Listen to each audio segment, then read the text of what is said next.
Hello and welcome everybody to the Overwatch 2 University Esports Winter Playoffs for 2023. My name is Wicket and I'm joined here by Finn. And yeah, what are the teams looking like? Who's playing for us today?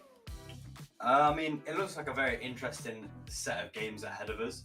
We've got two fairly newish teams to the playoffs of this league. Maybe they've been competing for a decent amount of time before, but they've not really been in these intense scenarios where they've had to be, really fighting for gold at this point. And it's a be-all and end-all for both two fairly, you could call, rookie teams in this end of the division. But what if we're going to make early predictions? Who are you betting for? Well, we have University of Birmingham Hera, who actually have made playoffs in the summer 2023 summer season, and that was their highest placement at 14th. But Aberdeen Granite Leopards haven't made a playoffs yet to date, so and they're both pretty middling seed. I think the 9th and 10th seed, so they should be pretty evenly matched. And I'm hoping we get to see just a nice, entertaining game. 100% agree. But I do like to spice things up. So just for out of the friendly contest, I think I'm gonna be picking for Birmingham here.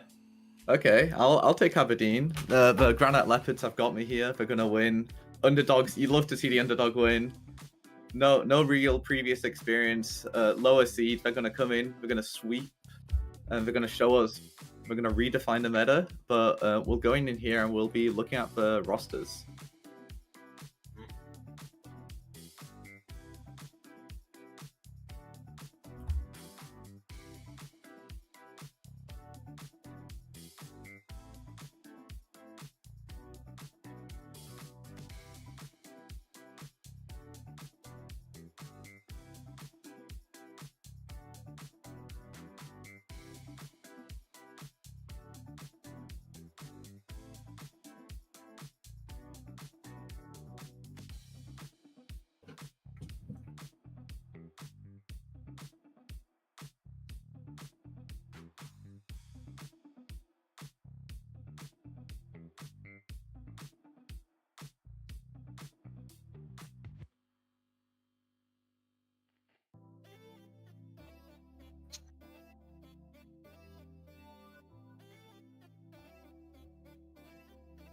All right.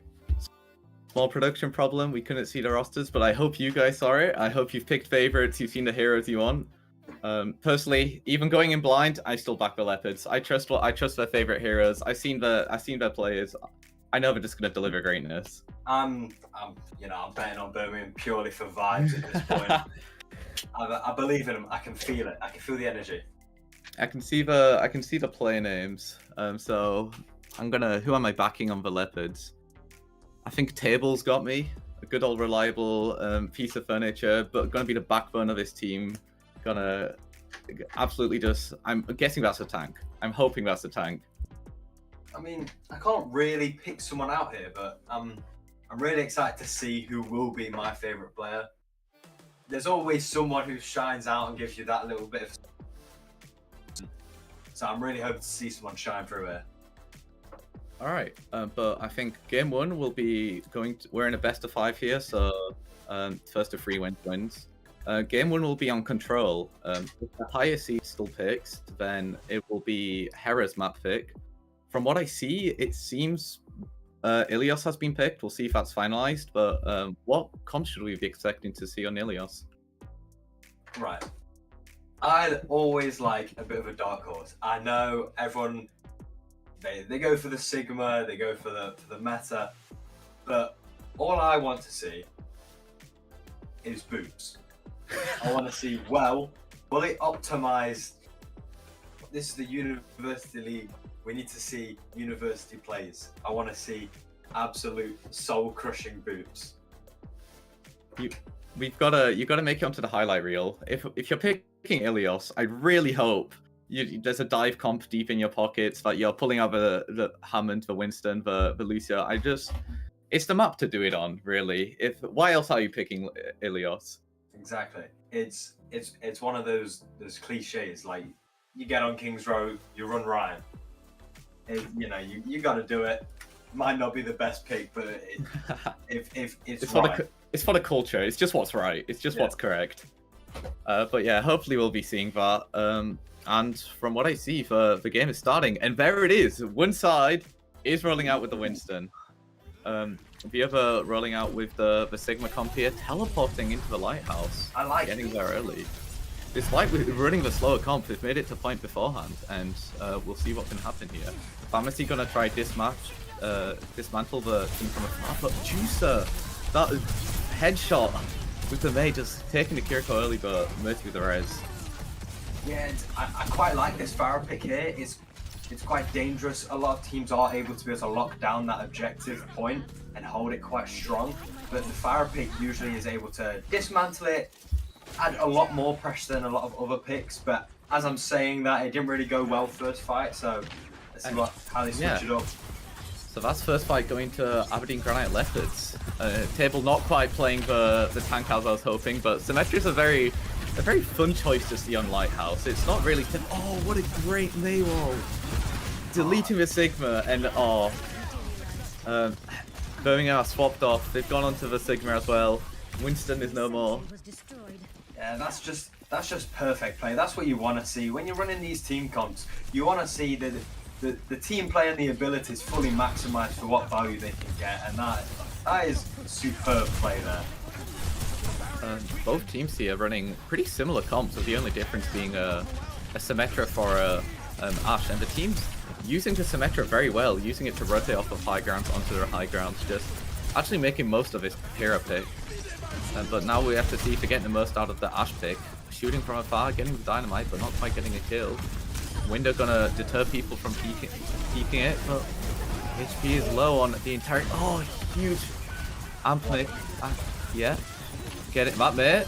Gonna die. Yeah, getting stuck into Symmetra's prison. Oh. And the Sigma just being so oppressive in that team fight. The rebounds all around, nowhere on the point. You're safe. You want to hide in the corner. Sigma is going to force you out of that position, and if you try to play too defensive to avoid it, the May's just going to wall you. You're going to get dynamited. You know, you saw it there. The Sigma will lift you up, and of course they did get saved by the beat, but that's not going to happen every single time you're in the scenario. Yeah, Hero with a very good team fight. Table are swapped off the Symmetra onto the Sojourn here, deciding that they no longer want to rotate. Symmetra probably just being picked from the get-go, but this Bob getting targeted, but still taking the pressure off of the rest of the team.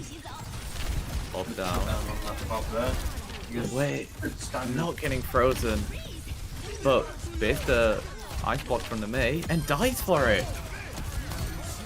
Satellite is low, Sigma is low, but he gets a kill before he falls. Good standard ultimate usage there.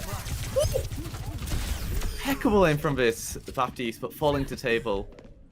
And he's got a fight win for Aberdeen? Not quite. Ash is still alive. 1v1 for the point. Slowly starts capping it, but no, the team comes back and gets rid of table. And Birmingham holds that point a little longer. Yeah, I'm really loving the Ash pick. Ooh, pushing in for the 4. Making the 4v5 instantly to a 4v4. Ults being used on both sides. Immortality field is down from both sides as well. Gonna be down to who gets the kill first. Lucio targeting the May. Blocked by team.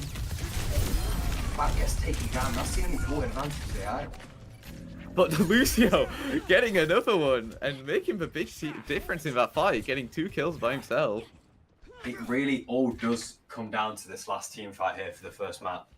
Well, for the first round on the map, I should say. This fight is going to be 90-90. Ults, a few ults on both sides, but just one on the side of Hero. May wall. Oh, May defensively walling yourself off. Beat comes in, but maybe a little too early. No ults have been committed really yet. Matrix on the Baptiste and a lot of pressure. The May trying to keep enormous May wall and all. Incredible. Guaranteeing the kill on that Sigma. Yeah. Now what's the clean-up crew here? Just a clean team fight from Aberdeen for that first point there. Yeah, what do you think went wrong there? Aberdeen got a nice early lead with the Symmetra, despite running the slower paced comp, and just Symmetra allowed them to take point control first. And the Winston, sadly, the Sigma's it's just better right now. Winston, we love to see him, but Sigma's just sadly just a better tank. I say sadly. He's fun to watch, but it's no Winston on Ilios. And then Table just swapping over when dying did very well. I don't think that Ash was quite getting the value they were hoping for. Yeah, I feel like Aberdeen had a lot better stability in those fights. Their lamps just seemed a little bit better, well timed. They were keeping their players alive slightly better. And when you've got the Sojourn over the Ashe, the Sojourn can slide. They've got that bit of extra survive and AoE constant damage. Whereas Birmingham Hera, they've only really got the dynamite, and once that's dodged, it's kind of over. Birmingham Hera here on the high ground, trying to chip away, but at some point they're going to have to drop onto the point. Some people getting a bit low there. There we go, round the point. And we'll see who comes out on top. Both Sigma shields very low here. Ash on an off angle, just trying to chip away at people, but not quite finding the kill. Oh, huge wall, gets the oh, but there it is. The slide just, the survivability of his Sojourn of the Ash is just pretty impactful here. Sadlash and Sigma being forced away and losing space very quickly by the DPSs on the side of Aberdeen. Just managing to make the trade on the Sigmas, but is it quite enough to win? Lucio goes to the Ash as well, makes it a little bit rougher here. Not quite into the wells, but that's before the point events get capped. Ult on the field, window down, but it's not going to make a difference. Wait, Lucio 1v1? Better Lucio wins? Wait. Oh no, that was a third party. He should have been left in an honorable Lucio 1v1 in my opinion, but it seems this fight is going the way of Hera. But it's still not been cut. If you want to talk about team differences here, it's the Lucios making the difference. True, this on the Ilios, not quite in the boop way we're expecting, but just in the singular raw 1v1s coming down in this map, making a big difference. But May walled off from the rest of the team. Committed, but a few ults as well. There we go. And a swift reply from Table. Table just at the shooting range. Oh, look at that. And that's a swift win from Aberdeen to flip the point there. Birmingham do have the Bob coming up, especially with the Flux. Kind of rotate back, take this point back, so Aberdeen are going to have to be careful and have something in their back pocket to be ready for this. Otherwise, they might just get steamrolled back again, and then it's resetting and have to take the point all over again. You can see the Sigma on the side of Aberdeen is holding the front line, whereas the rest of the team falling further back, with a lot of them being hit scan and long-range characters. And there's not a lot of cover on this point, so it makes sense to be playing back behind all the various pillars. And not quite as big, but window is down. Gonna have to try play around it. Birmingham doing a bit of a pinch here. Wow, Baptiste's going deep to get that immortality on the Sigma to save him, but not quite enough. Mirwall blocking the healing there. It's the supports again on the side of Birmingham, almost single-handedly keeping them in this. Yeah, the supports have been doing an impeccable job here. Both sides, actually. I've seen Purge's Baptiste get a lot of kills here and insane shots, but everybody is just carrying on their own way. But it just seems that Aberdeen is closing out these fights and getting these picks earlier. I think in order for Birmingham to bring this back, we need to see a bit more respect from the side of Aberdeen. They're going in extremely deep. The Lucio's going for kills, the Sigma's going in behind the team.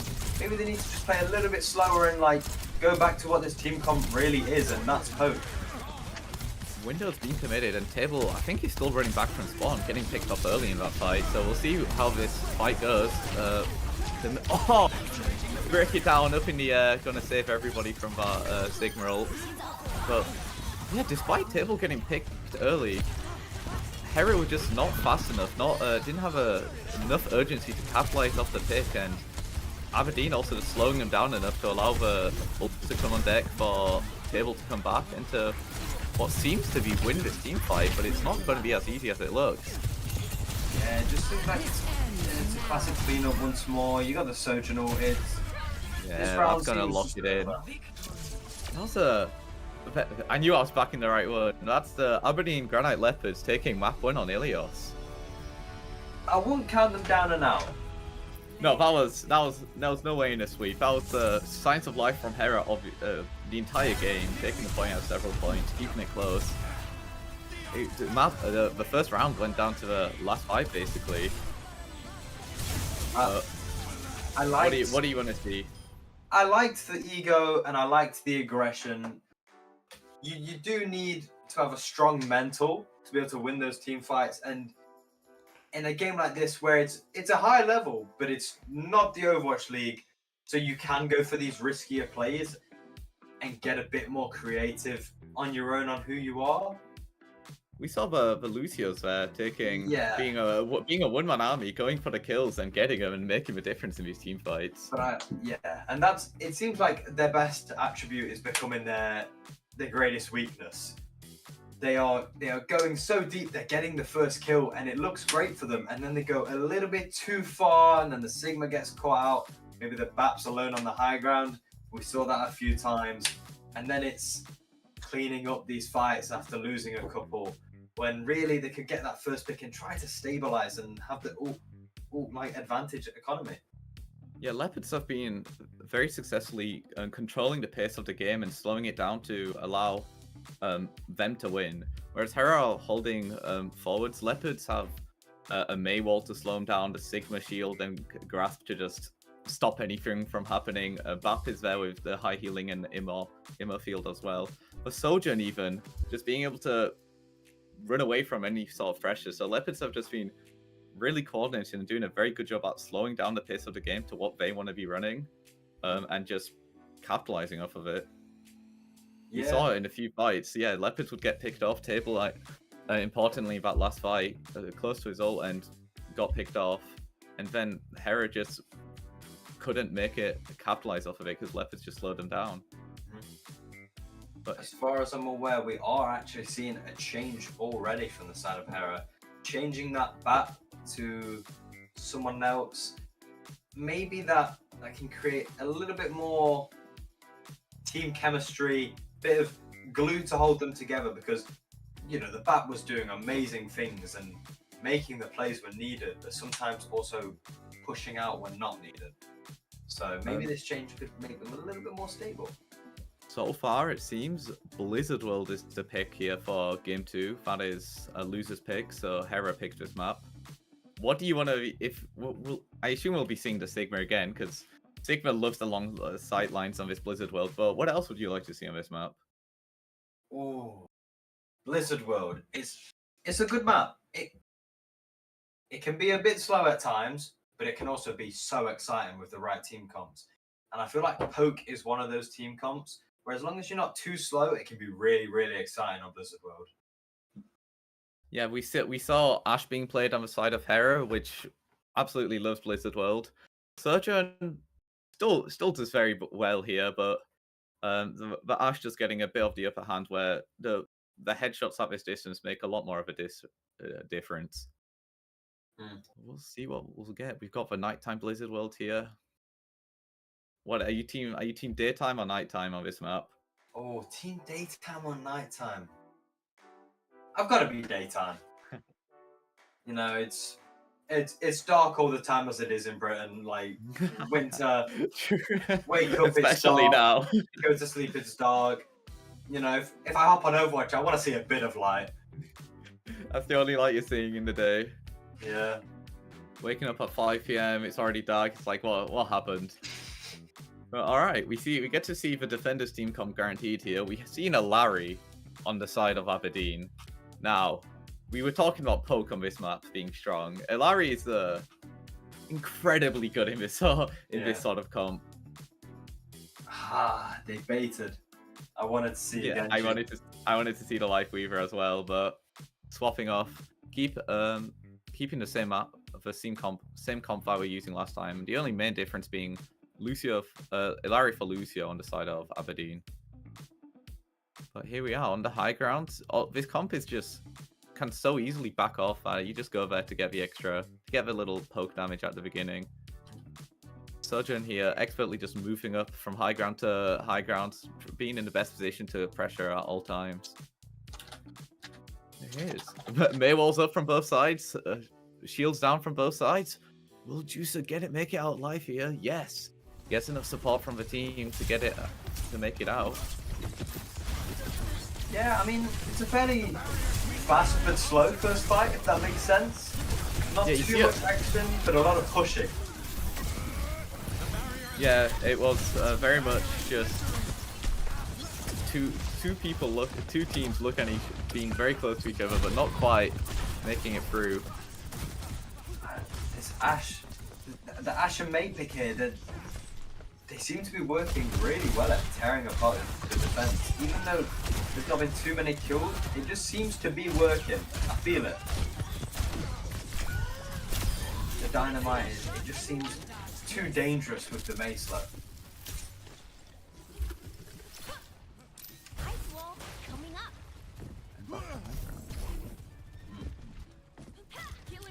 Resetting here, fairly even. 2 minutes down, which, you know, respect to Aberdeen, that's almost half your time. But they are building ults. Maybe, you know, they want to take it slow. They want to build these ults. They want to hit the flux. They want to get the ults. But the problem with playing slow is Aberdeen now do have the ults to respond with. Are they good enough? That's what we'll have to see here. What ults are we expecting to see this fight? What do you want to see? Well, there's one. There are a few. Just seen about 4 of them used straight away, and more used from the side of defense, which is not really what you want to be doing. You want to be playing at advantage and auto economy trade. Oh, and a beautiful kill from Ashe, but it's not enough. They get taken down. It's another 2 ults used by Aberdeen and only 1 used by Error. Now, Birmingham, they're going to be coming straight back into this next fight with 3 fresh ults, prime and ready to get some kills. Very important ult that part. Bob just going to be able to force them to drop the point, being able to just contest it from there. Mail, if anybody, you like to stand behind the Sigma shield in this comp, so the Mail could expertly just dismantle that plan. And Sigma ult is just excellent, especially if the rest of your team is there to capitalize off of it. Sojourn not being top first. Not quite getting a kill, but deterring everybody from approaching. There's the Sigma ult. Gonna kill Table. Yeah, early. Bob also being committed, but he fell early. Yes, I love that. There we go. That is the team fight win that Hero's looking for. That's exactly what you need from a Sigma player. To see the chaos caused by the bubble hit off your one person. Too many people get greedy with the Sigma rules. If you can get onto the high ground, get that kill, and then be able to force out the sidelines of the supports, you're not only getting the kill, you're cutting off the line of heals. That's only going to be good signs for your team fight. Especially with Immortality in play. Especially with Immortality in play, it's just worth getting the one take. Who else on this team is being able to contest Table when they're just jumping from high ground to high ground? Nobody's really chasing them, so it just makes sense for the Sigma ult to be committed there. I'm finding it surprising that they're leaving Lucy on the payload here to push it, and they know Aberdeen are going to be coming in with a flux soon, and Lucio needs it. Oh, there we go. Sigma ult. Yeah. Somebody dies before they can hit the floor and capitalize the almost field. Potentially winnable now with the beat coming out and the 1 kill still. But I think, sadly, losing the Sigma so early, very impactful. But point being pushed. You know what? You play the objective in this game. It's not a game for kills, it's a game for point. Oh! Oh, no!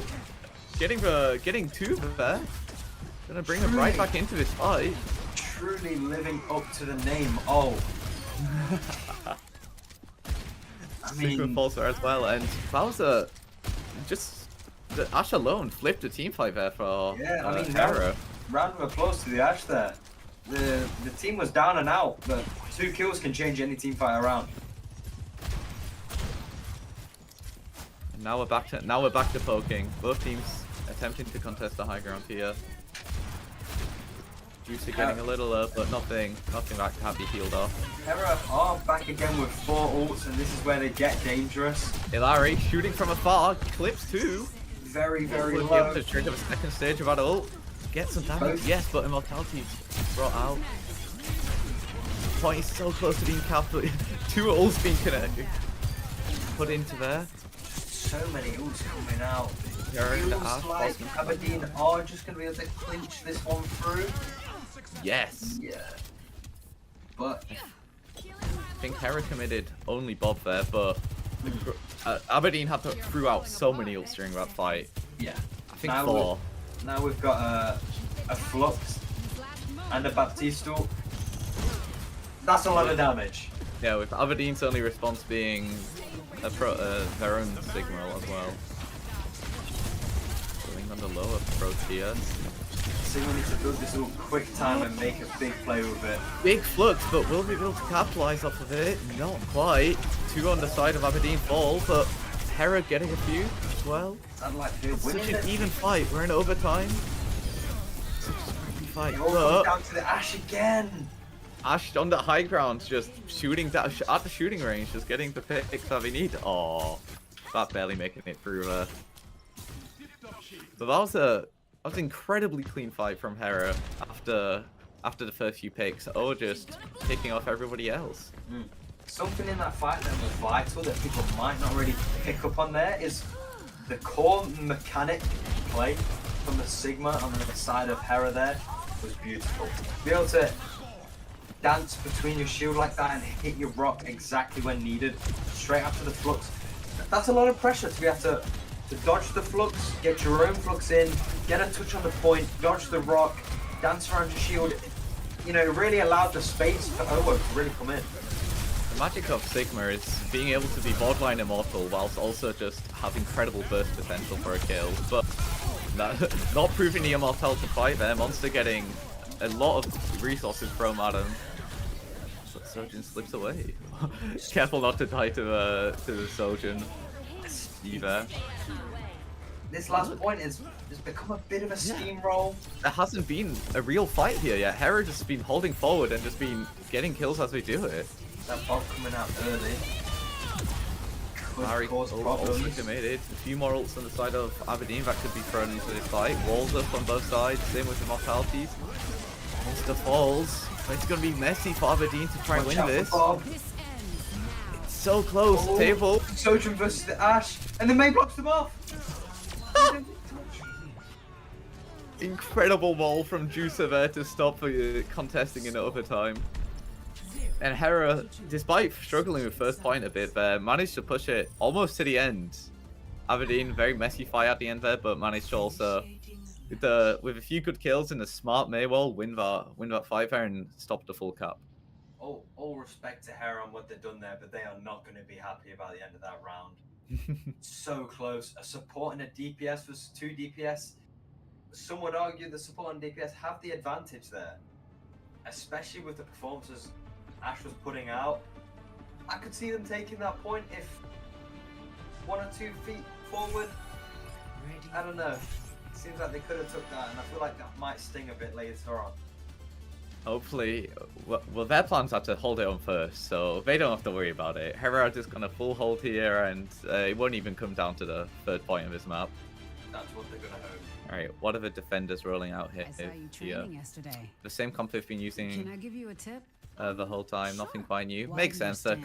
comp does a lot of work on Blizzard World here. Yeah, I'm finding it quite strange that none of the teams want to go bad pick. That's really weird. Why hasn't either team decided to int yet? My favorite tagline when I was IGN for my team was "Let's get creative." Oh, But like, I don't know. Get creative, guys. It's fun. It's fun. You might not win, but it's fun. Team, I think, realizing, yep, they're going down here on the right. Meaning they avoided the Ashe Dynamite at the beginning, but they ain't avoiding that one. Ashe Dynamite, big damage, 20% already is so heavy. The round has just started. Where is this ult charge coming from? Oh, not another. Going for the flank. Only missing a few shots, not quite able to connect a kill, but Table forced out, getting low. Ashe going back on the up angle, but Sad Life in the front line just managing to Eliminate the May approaching. Oh, it's a field day for Sad Life. And Hera just incredibly clean fight wing. I don't think they lost anybody during that. Please, not letting anybody tell Sigma what to do. He is him. And this is why they're running the Sigma. This is why they're running the main the Ashe. The Ashe there played entirely separate from the rest of the team and just managed to just have free reign whilst the main Sigma take everybody's attention. Nobody's looking at the poor Ashe on the elf angle. I just want to point everybody's attention here to the May full charge difference. That's going to be vital. Wow. Hera can just hold this point here if they use it correctly. They've been committed early, however, Hijack falls to the Sojourn boosted, to the that boosted Sojourn, but it's not going to be enough. Oh, incredible. And look, they saved everything else. They started the fight with Sigma as well, but noticing that the male alone was enough. If you're confident enough to take these risky positions and you know you can get beautiful brought off like that, you do it. It's risky, but if you can save your team using any ults, countering their ults, it's such good value. And those are the type of plays that might not get hyped up enough. But long flank here though. Role reversal, who's defending, and May falls early. Sigma being negated by the Lucio ult. But Ashe still getting a kill there. And another Bob. Where is he? Where is the MVP? It's the invisible Bob, the thing of nightmares. Dynamite coming out. No. I think Lucio, yeah, gonna reset there. Or just hang it on for one more Again, fight at least. Just Bob being committed there. Ward died very early, being the first pick in the fight, but it just didn't make a difference.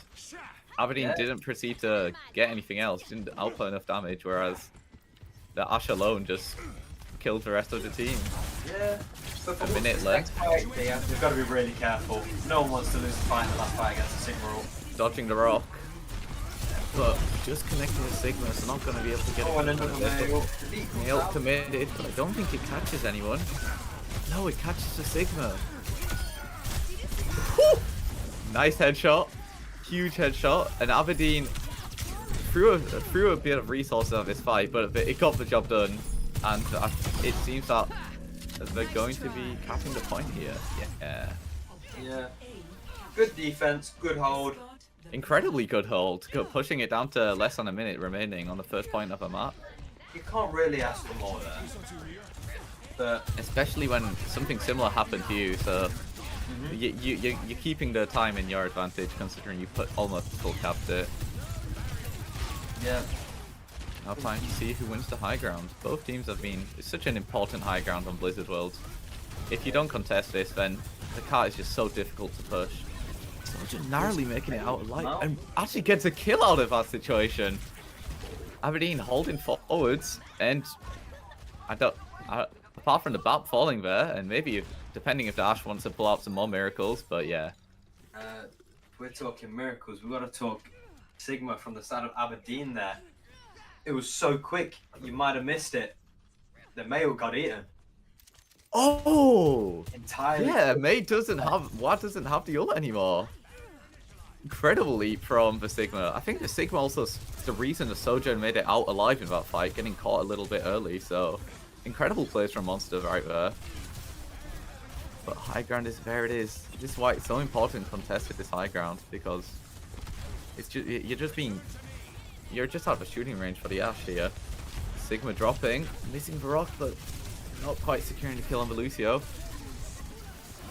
B gets committed. Oh, but the wall! The wall blocking the... It's becoming an all-out mosh pit. May somehow getting caught in that ult despite being a nice block, and this might be a cap here. Yeah. I don't think Hera will be able to come back and contest this. Yeah, they're already preparing for the third point. And just under 3 minutes to cap it to basically to the end here. There it is. Wait for Lucio. The one-man army. Not quite getting the kill, but a message was sent there. We've seen the Lucios here. We've seen the support difference. Dominance asserted. Yeah, That's what you get from that. Message sent. That's the job is done. Oh, both buff windows being committed there. Sojourn on the other side, and Mail. That's 3 ults, but it gets them a clean fight win. Oh. Nice job, Table. And this is scary for Hera. If they lose this fight, they lose the game. It's good for them that they have just about 3 ults, and one of them being Mei.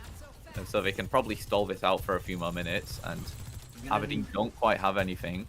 But Aberdeen can go for, Aberdeen can go for the drive fight here and just try build ults for the end game. Lucio getting clicked, but not going to be able to commit off of it. There it is. There's the Mail. There's the Sigma ult. I think the BAP also has committed that fight, but it's already back up. No, that was it's the Lucio, not the BAP who had it. And yeah, just a clean fight from Hera there. Giving 2 ults to it, but they're keeping on to the Lucio and they're approaching the BAP ult. Now, if I'm Hera, you've got to be planning here. You've got to have options of, okay, if we die here, what are we swapping to? It's a minute left. You're in the end game territory.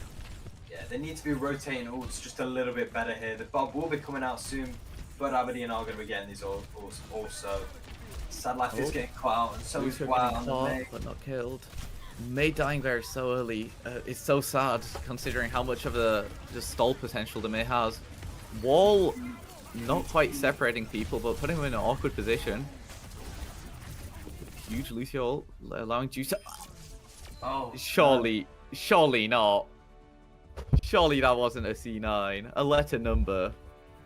It was the Mail. It was the Mei slow effect stopped him from touching the point. The nighttime version of Blizzard World has big glare. They just couldn't see. Yeah. Oh, it's quite disappointing. It's just such a sad ending to that map. Because of how much you have to think in that scenario. When you are these teams and you're worrying about, okay, got a minute left, can't overuse our ults and then be doomed next fight, and you think so much about ultimate economy, you don't think, oh, we're dying, oh, and that's how you see a beat like that saved until it is just 2 of them left, and then the game's already over. So it's easy to look at it from an outside perspective and go, oh, well, why would they be? It just seems like they were overthinking it. Yeah, especially with a minute, it's such an awkward time because if the fight ends quickly, the other team can just get a second fight in and try cap it. Then you've won the fight, you've committed ults, but what are you doing about the second approach? But with it being a longer fight there, the Lucio being committed to try just prolong it a bit, but Aberdeen just had the bigger firepower there at the end and managed to break through and cap the point. And that puts Aberdeen 2-0 up, and we'll see if they manage to 3-0 or if Hera come back into the fight after the break. I believe they can do it.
welcome back everybody to the University Esports Overwatch 2 Winter Playoffs bracket for 2023.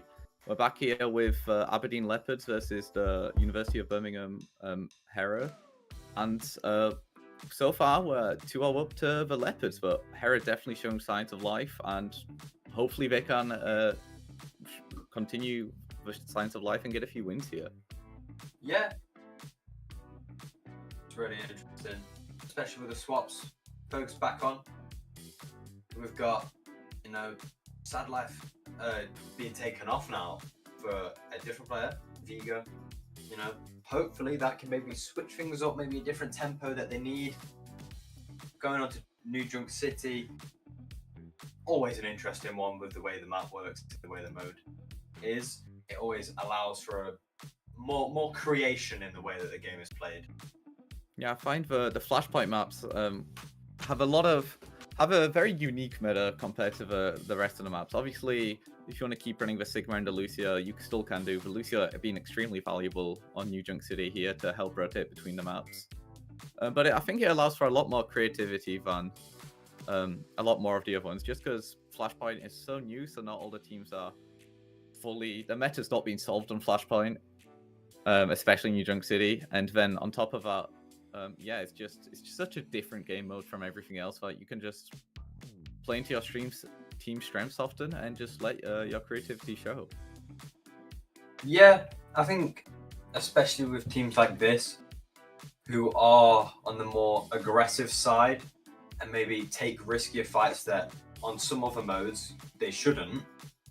On this mode, it's not as negative because of how fast the spawns are and how quickly everything mirrors and swaps and changes.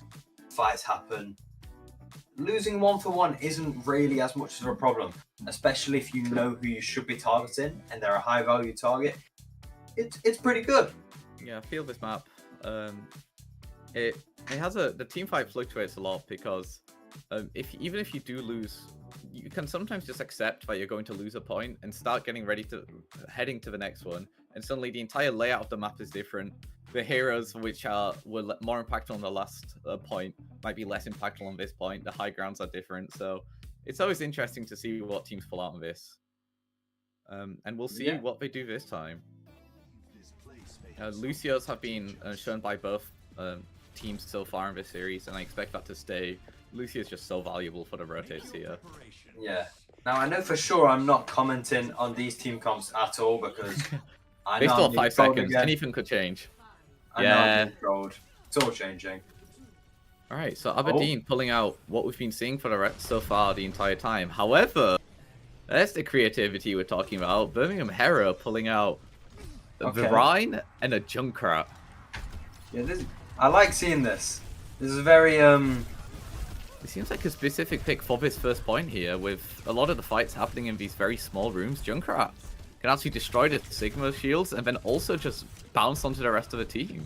Yeah, Junkrat puts in so much pressure here. Seems like a very prepared the first fight. They're kind of trapped in this room, especially with the Chad Ryan player. That's a lot of space taken. True, the big rectangle man is just claiming space, but point has opened. It's been slowly capped by the Lucio there, but not gonna quite make it. The team fight happens on the point. Ryan goes down but doesn't fall. A lot of resources being committed, ability wise. No, it's quite on deck, and there it is. The Junkrat putting in the work, getting I think it has an assist or a trap must have occurred, and then being cleaned up by the Bat. I mean, the Bat committed window. You've got to put it out to Bat. Getting 2 kills and a no in your first fight, just like that. Your opposition Bat is still only on 75% ult charge, and you're doing things like that. Like, you are clearly making sure you are not the problem on you are the difference. The horse is out. The horse is here. The Orisa has been replacing the Sigma just to bully this Reinhardt. And perfect display of how it bullies the Reinhardt there. Just pushing the Rein right into the rest of your team. Table just firing from afar, taking down people. Junkrat low. They're gonna maybe contest a bit, but it's a fight loss there for Hera. See, very good adaptation from Aberdeen. They're just getting creative. Yeah, they've just instantly saw the Reinhardt, like, all right, we don't need to play the Sigma. We're not a one-dimensional team. We're just adapting. We're gonna play to beat this Reinhardt and to beat this Junkrat. Why play better when we can just win? True. And we'll see. And this is a vigor on the Rhine, so maybe that's why the swap occurred. They knew what they wanted to play on this map. They'd prepared for it. But potential shatter territory being approached. Oh no. Junkrat Tire gets the Lucio down. I think that's just the Tire being committed so far, and the Lucio there. And despite only getting 1 or 2 kills, the rest of the team backs off and their point flips. And you're at 80. You need to be so fast here. Oh no. Mayu with the Mayu on the side of Aberdeen, sneaking behind. None of them see her. They don't know. Pillar might make it a bit awkward flying aside, but I think it's still pretty big. The beat comes out. May will live this. Other male being committed on the point to contest. Ligabond, the swing of the hammer, still got Shadow available. Messy fight, but Hera come out on top. Yeah, I mean, it was a nice and respectful play from May. Yeah, I love the vision there with Juicer going for the flank and committing the male there in the flank. Yeah, I saw the vision. I appreciate it. Just quite sadly, didn't quite work out as intended. Okay, so we're going to be seeing a Junkrat changed into the Ashe here. And well, yeah, it must have been a map point specific pick, because look how open this point is compared to the last one. We know how dangerous they are on the Ashe, what they can do. Oh! Huge Reinhardt Shadow. Getting 1, getting 2, but getting picked off by the Orisa. But will it be enough? No, the Orisa just a target for the rest of the team. Poor Reinhardt. True dominant display shown right there. And you know, staying on the Rhine. It's the beauty of Rhine. They can go Orisa to counter you. They can do all this and all of that. But if they've not got a shield, you've still got a good chance of getting a good shadow there, and it always leaves you with a good chunk of value for at least one fight. Value the dynamite missing there, sadly not being able to approach shield quite as quickly as I would have wanted. Orisa just, this is the other thing. Reinhardt can just hold forwards and shatter. Orisa can just hold forwards, full stop. Oh no! Committing all but not getting anybody with it. But whilst Orisa was on an adventure, Reinhardt fell on the side of Hera. What the Orisa was doing can't be understated. You know, both supports attacking her. That's he was missing from her team. Oh no! And the Ajax! No! And Ajax in my University Esports playoffs? More likely than you may think. Alright, Bob, pristine aim right there. The AI aim, but not gonna be killing the Ashe anytime soon. Not the Ashe, the Sojourn. Speaking of Ashe to Sojourn, there it is. Oh, swapping off of the Ashe, which he's been playing for this entire set, onto the Sojourn. Okay, we've got to say it here. We've got to say it fast. We're not seeing it from there. I wanna see the window fire strike. Get a fire. I want to see a 7-man fire strike come in. But the male might be difficult with the male. It's ineffective, but it is going to allow them to take the space. Yeah, it doesn't freeze anyone directly, but it does separate the team. But a better play in mind from Pugs.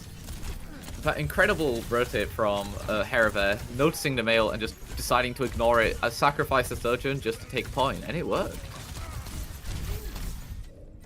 Yeah, that is being built. We are going to see a window coming in soon from Remedy. If they get back, this fight changes. Yeah, this fight is still a very messy one. Both sides have losses. But you can't shoot a Reinhardt through a window if Ryan is in front of it. Yeah. And yeah, Hera very smartly rotated around the male, got the ult point, and then just kept the point. And now it's Aberdeen having to take the last fight here, and they won't be able to. 2-0 for Hera here. Do still have the Blizzard and the Shatter ready to take this next point. Aberdeen are going to have a hard time taking this. And this is a funny situation because Aberdeen didn't die as the point was being flipped. They died beforehand, meaning they were just chasing Hera there and behind them the entire time. interesting fight here. Very messy. But Herod come out on top. Aberdeen here, they have to do something about the Reinhardt. The Reinhardt is getting way too much value for the team comps that they have. Yeah, the Orisa's been picked to try to displace the Reinhardt and try to slow him down, but Finger One has completely ignored it and has just been holding forwards the entire time and just going for the backline instead, going for the DPS, ignoring the Orisa. Very excellently avoiding the wall. Oh, the shatter, you can see it. We all know it. We all know. We're all hovering Q right now. The shatter goes down. Lucio gets taken down with a railgun. Oh, the fire strike window there killing Table. But Table made enough of a dent by themselves and managing to clean up the fight there. Hera a lot committed that fight. That's gonna sting a little bit. Yeah. A lot of resources. 3 ults being committed there just to only get 1 elimination out of it. So come on, son. You know what to do here. You're ready for it. We all know what we want to see. Oh! Drop the wall! Drop the wall! No! Wait. Big freeze. Big freeze on the Reinhardt, but will they die? Remedy actually getting kills and Table. The BAP in front of the team due to the spear there, but... Hera on the back foot one more time. Wow! Aberdeen, incredible fight from them there. Despite the Orisa not quite getting the value they wanted because of Miz. Very smart wall there. And Lucio was committed by Hera as well. Yeah, they're not letting the lead affect them in any way. Their mental seems solid. You can see Hera completely ignoring this point, deciding to go for the next. I mean, they know, they're like, hey, we got 2, you got 1. We're not scared. You can have it. Like, That's we wanted very to have it. impactful here. I feel a lot of these points, taking them is incredibly difficult. So getting there early and just holding it is, especially against the Reinhardt, where you're just having to somehow pass by it. Very, very good choice here. Shatter is going to be ready again real soon, and fighting in these close quarters is ideal for Ryan here. Maywall Maywall complemented Ryan here so well. Stopping people, trapping people in the Reinhardt's domain. Yeah, that's excellence put right on display. There you go. I mean, Eric cap up there, and if Aberdeen don't answer this, the map will go to Arrow. what can you say here? You know, the Ash got a beautiful spot. They're gonna get a decent amount of ult charge from this next dynamite, and it's gonna be the Bob building, the Windows building, the fire strike. Oh no! Ash getting taken down. Ash wanting to capitalize off their own window, but instead peeking into the opponents and dying for it. Having to contest the point here. And that means that's free range for Sojourn on the high ground. Huge shatter. Big shatter, getting the Lucio down. He's approaching ult, but again, it's down. Remedy just getting 2 there. Keeping her in this fight. Table man, just clutch out the rest of the fight. That's gonna hurt for Ash, as you know. If you didn't get taken out there, the fight could have been entirely different. The individual players from a lot of these players here has been absolutely incredible. But the supports, the DPS, the tanks, they've all been making incredible individual plays as well as working well as a team. Yeah, I feel like we're gonna see a very aggressive Orisa ult coming at the start of this next fight. They do have that More peak value out of this one.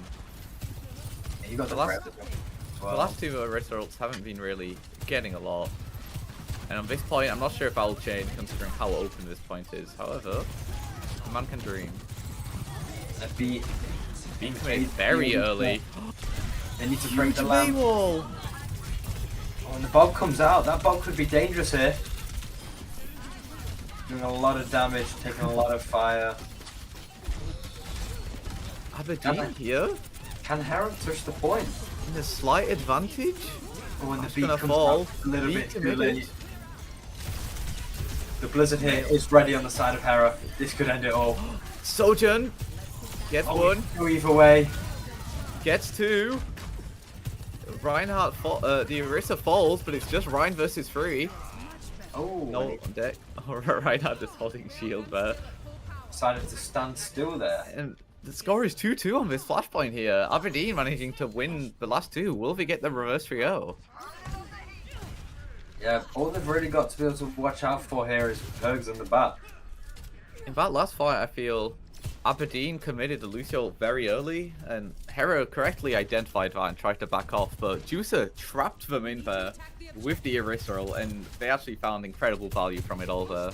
That was very well played by Aberdeen. It's been such a fast-paced game with a lot of individual spectacular plays that we could speak about for 10 minutes apiece, and it's so hard to cover it all because of how much is going on.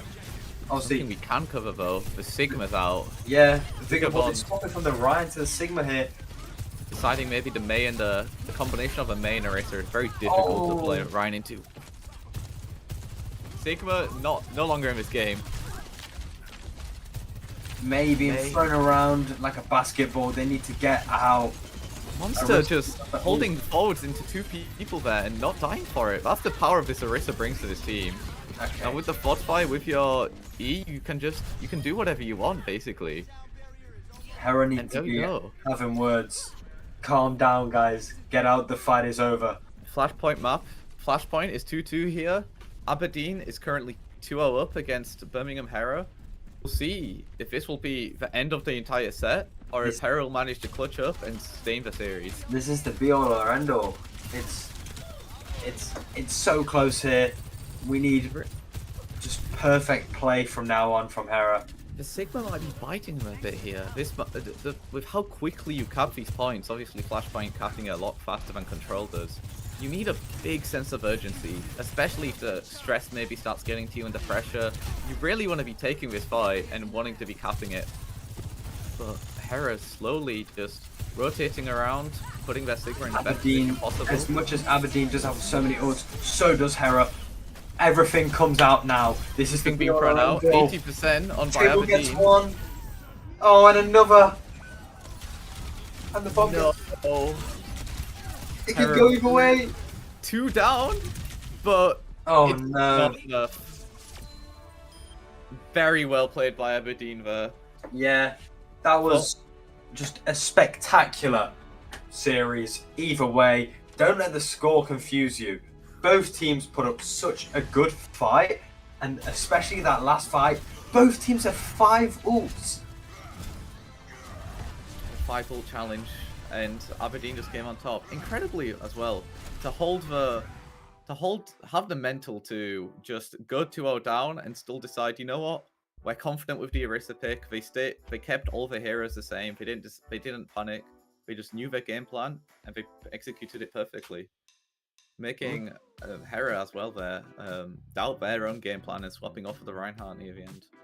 Yeah, once you know, if you can force their hand into a special play style that they've not been playing for the rest of the series, and then you're able to force them off that, it's usually a sign that they're running out of ideas, and they're panicking.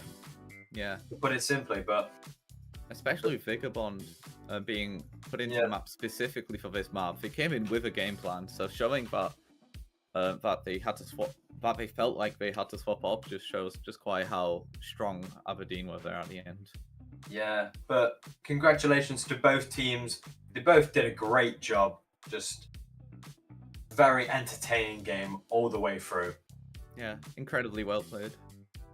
But with that game being done, we'll be going to a break and coming back soon with another game and continuing the University Challenge Overwatch 2 2023 players bracket.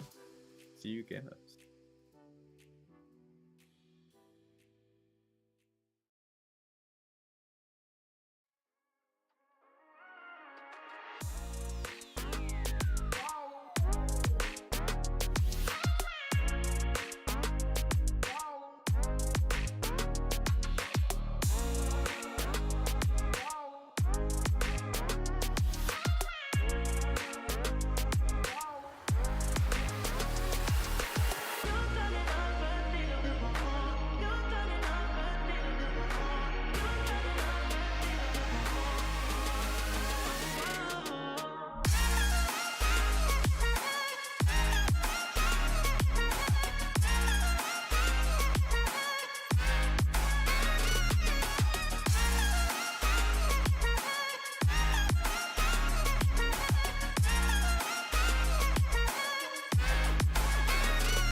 Hi there, and welcome back to the Overwatch 2 University Esports Winter 2023 playoffs. We just watched Aberdeen versus Birmingham, and now we've got Donuts versus the second seed UNESCO College. Yep. They look like exciting team. They do, especially because UNESCO had a second seed coming in out of 16, which is no small feat here. There are a lot of very good teams here, so managing to secure yourself second coming into this bracket is very big. And Donuts as well are exciting for a bit of a different reason, because they're seventh seed, which is also very impressive, upper half. But what's more exciting about them is that they have made playoffs and placed very highly quite a bit in the past. With the summer they placed ninth, last spring they placed ninth, and a year ago they placed seventh. So a team that's not a stranger to making into playoffs. However, UNESCO, this is kind of new for them. In last year's spring, they made 24th, which is still very impressive, but not quite, second seed in the playoffs. And they managed to get fifth in summer, but the summer season's usually a little bit weaker because just less teams participate usually. So this is a very cool and exciting position for them to be in and to see the teams in. Yeah. So anyway, as we've got a little bit of time, you can't talk about recent Overwatch without talking about the new, first of all, ranked changes and what they're doing with that, and the new heroes that are coming out. I don't know too much about the newer heroes other than the newest tank, but if you've got any cool opinions on them, that'll be nice. And then I've got a lot to say about the new rank system coming out. Yeah, Margo looks sick. I don't know what I think about the decision to give us Margo for a few days and then take him away until wherever they release him. But he was for those few days, he was very fun. I have a lot of friends who played Reinhardt, saw the charge that can't be CC'd, and were like, we have found it. We have found the Holy Grail. I can charge and nothing can stop me. Yeah. So we'll see how Malga comes out. They've also the new DPS, I think he was a non-binary character. Hype. You love to see it. But ranked changes. What do you want to talk about that? I mean, just before the rank changes, the character design, drip. By the way, Actually, such real a cool character design. That like takes the cake. That's like my level of hype in like 2019 to see in the Overwatch 2 Genji skin. Like it looks so cool. Yeah, but good. Yeah. One of the reasons people play Overwatch, just the unique characters. Yeah, it makes a difference. But off my cool little aesthetic ramble, rank changes. Oh my goodness! I used to pray for days like this. I cannot believe it. The lose 17 games, crying, but I have to win 5 before I can see how much damage has been done to my account. Oh, finally, it updates after the game again. Also, it's not going to be too happy, because as much as they downgrade another upgrade again, take beyond the fact that it's in more depth, it shows you where your SR go is coming from and how exactly you're climbing. These stuff to do with MR win rate, gaming, like elaborating on that when you get your SR after games is really, really cool. I think that's a step in the right direction for Overwatch, right? Yeah. What do you think about that? I think suddenly being played by a robot fed for a step, and it seems not stroke of it. But Guns, my friend tried to explain to me. I remember in Overwatch when the philosophy was they don't like ranked rewards. It motivates people to play ranked for the wrong reasons, but I'm not complaining about more skins. I'm not complaining about more cosmetics. That's the half reason I play this game. Yeah.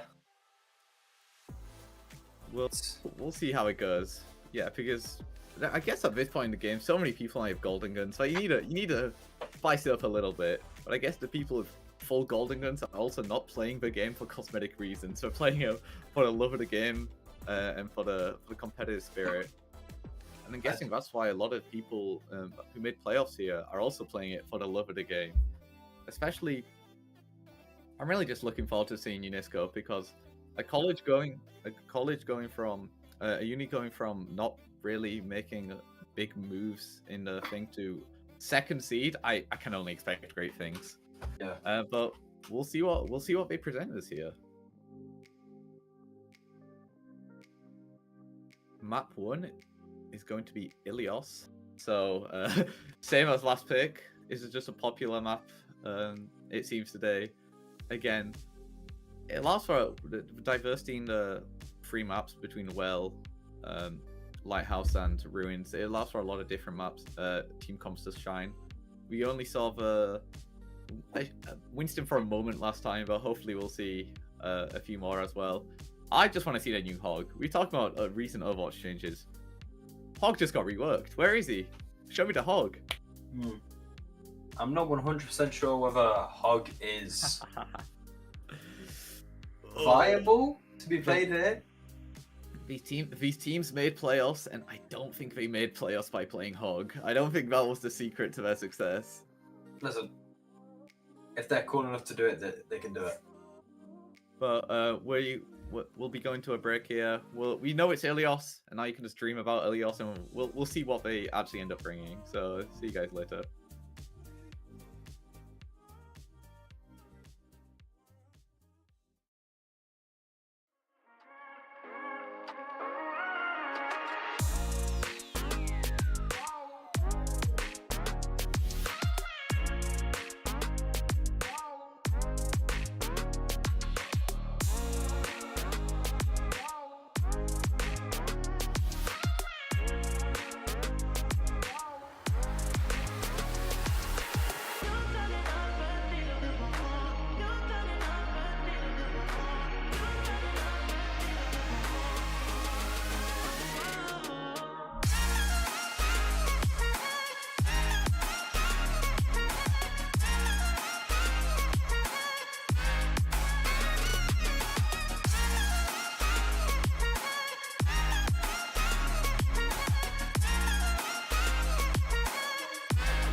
Hello. We are back from the break, and we are hopefully soon going to be watching second seed UNESCO College versus 7th seed Donuts. Ilios is the map we know is being picked. I hope. If it throw curveball our way, I'm not ready for that.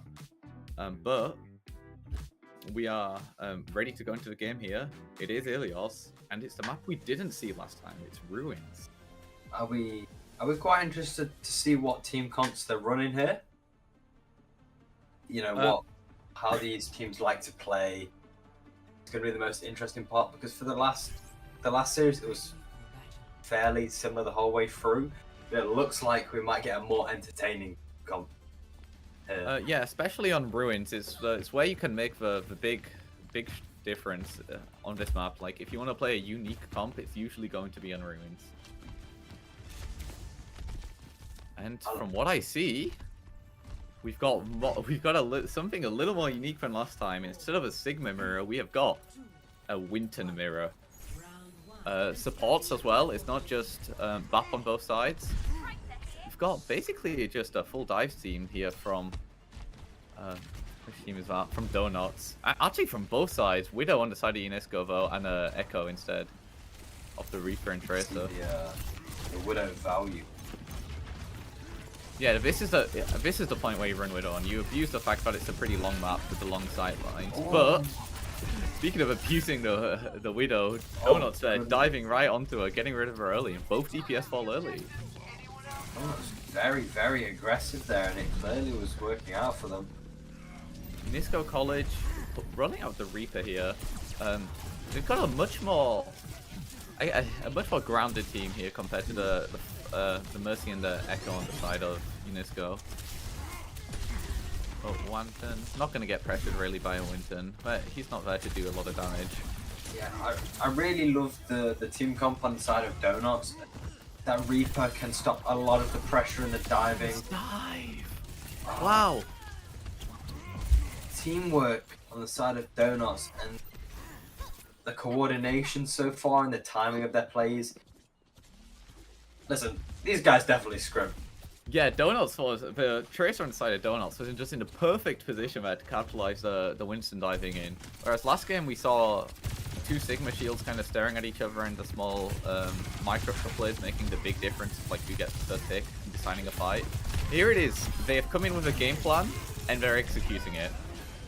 Oh, Lucio falls on one side. There's the Reaper ult, and it's enough. It's just such clean plays. The way they're gelling together as a team, like so early in this map. So fun to watch. Yeah, UNESCO got the first pick there with the Sojourn Rail, but it just wasn't enough. Donuts continued to dive. An aggressive Kiriko play there, baiting both abilities out. But there's the Kiriko rush. The Echo wants to take these aggressive fights and pick people off, but they're just attacking them too early. Yeah, with both teams running dive here, Donuts out of one, executing the dive first and bringing the fight to UNESCO, which is giving them the advantage here. And realistically, UNESCO want to be the one holding forwards into Donuts as well, but they're just not giving them the space to. DPS side of Donuts have just been so oppressive to the other team. They just can't really get out of their own choke points. Yeah, point gets flipped, but I think the fight is still going. Winston in the back line gets the Mercy, but gets traded out for her. The Winston on the side of UNESCO makes it out barely alive and gets healed up. Rush onto the point flips again, but... Oh, the Reaper is going to be coming out soon. They need to get rid of him now, otherwise the round seems like it could be over. Donuts here with Reaper, but it doesn't get anyone. Kiriko's so low, and there we go. Just Winston alive, Lucio as well. Gets a pick, but will it be enough? Not when you're looking at a Reaper's barrel. And an insanely clean just round from Donuts there. Yeah. Having a very well practiced dive, it seems. UNESCO, we gotta talk. We gotta talk. The Echo is not. It's not the vibe. Put it simply. Yeah, the Echo wants to. I mean, the whole team comp of UNESCO want to be holding forwards. They want to be the ones diving, initiating the fights. identifying like a weak support in a backline to try pick off, but Donuts have just been holding W, bringing the fight to them, and executing their game plan before Unisco are able to execute theirs. Yeah. And Unisco have seemingly acknowledged that and have completely swapped the entire team comp. If you're relying on being able to make the first move, you have to make the first move quick. Yeah. And but Donuts here with a little bit of a the teams are the other way around, it seems. But Donuts here, everything I said about Unisco, I meant about Donuts. But Donuts here acknowledging the fact that they were playing a little too slow, and they've decided to lean into it with a full comp change to a Orisa, Brig, May here, just really slow down the pace of the game and try to stop the dive. Yeah, Orisa could be lethal. Reaper, so close to getting hit. But Wanton going down. The Winston just getting less value into a team like this, not able to identify somebody to just pick them off.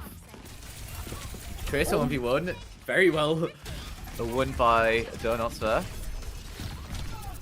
It seems like this Reaper, but gets bailed out by Kiriko. This team from Donuts seems to be dealing with the aggressive side of Unisco so much better. But despite Donuts seemingly being in the advantage most of our fight, Unisco are actually the ones to cap it. It doesn't. I don't think it'll make a huge difference, but it's just it's a good first to chip away at the point a bit. But ultimate-wise, what do we have? Donuts having 3 ults on their side, approaching 4 and 5, whereas Unisco just have the rush that has just been committed, and now a Reaper online. Brig gets picked off by the Genji though. The Reaper is ready. This could be deadly. Oh, and the close one taking out Wanton, and the Reaper doing so much damage. Reaper in the rush, but I think getting speed out of it. But the Reaper does not care. The Reaper is still continuing the charge. And the Kiriko. Oh, it's. And although a messy fight, Unisco come out on top, finding a way to get it. I think the Brig falling very early in that fight there was not great for them. But Briggle is online, so it's going to be a lot more difficult to pick her off early. Yeah. Donuts are going to be coming back here. A cheeky set of 3 ults that can do a lot of damage, and they can be very, very impressive. Briggle is pulled out. Unisco are going to have to be very, very careful now. Orisa roll as well, but gets Lucio out of them. Blade comes out, gets the Brig, so no longer that passive healing is just gone. To get the Winston falls, but yeah, Donuts popped the Brig very early there. I think might have bashed the Winston early enough, but just wasn't able to burst through it, and they ended up actually just losing the fight. Yeah, the ball is out from Donuts. Okay, I like this. If you're losing, don't just admit that you're losing. Change something up, give it another try. I like this never-ending attitude that we're seeing from Donuts. Ooh! Great pick from Nerds. They're getting just picked out there early. Also excellently tracking with Lucio there. And it looks like a good fight for Donuts. Donuts here are putting in the big damage. Unisco got the pick early on as well, but will it make a difference? Winston having to fight a Tracer and Rush. Wall actually helps him a bit there to back out. Gets out safely, but the team is chasing. They're taking a fight forward, and it's just so messy. But if it's not on the point, it's in their favor since it won't be getting captured. Kiriko keeps the Genji alive. Oh. Bit of a wasted reroll because the Kiriko just shot the May anyways. Hammond ult is out. Minefield having to be played by the Reaper here. I love the versatility of this unit. Lucio barely survives. Tracer follows to Lucio, throws the pulse bomb into the well, dying in the process. We'll see what happens. May goes up to high. Solo ults to Winston. Actually, a very valuable ult. The Winston dying so early there is very impactful. The beat on the side of Unisco could just end things out here, keeping them up, alive, and safe. Reaper's going to be here, pumping in so much damage. Exuti's going down. Unisco very lucky that they had the Lucio ult on deck to just be a budget version of a tank, whilst a tank comes back from spawn. And it seems, unless this ball seems to pull out a miracle, that they're going to win this round. Yeah, it's the first map to Unisco. That is Unisco College, proving to us why they are second seed coming in here and bringing a very well executed dive. Donuts tried their best to adapt and bring out the Orisa comp there and bend the ball, but it just wasn't enough. Yeah, what would you say was your standout of that game? Because for me, it was the Reaper, the oppressive damage. You either have to suffer the consequences of a Reaper, or you have to commit so many resources and so much time, put pressure on him and take him out.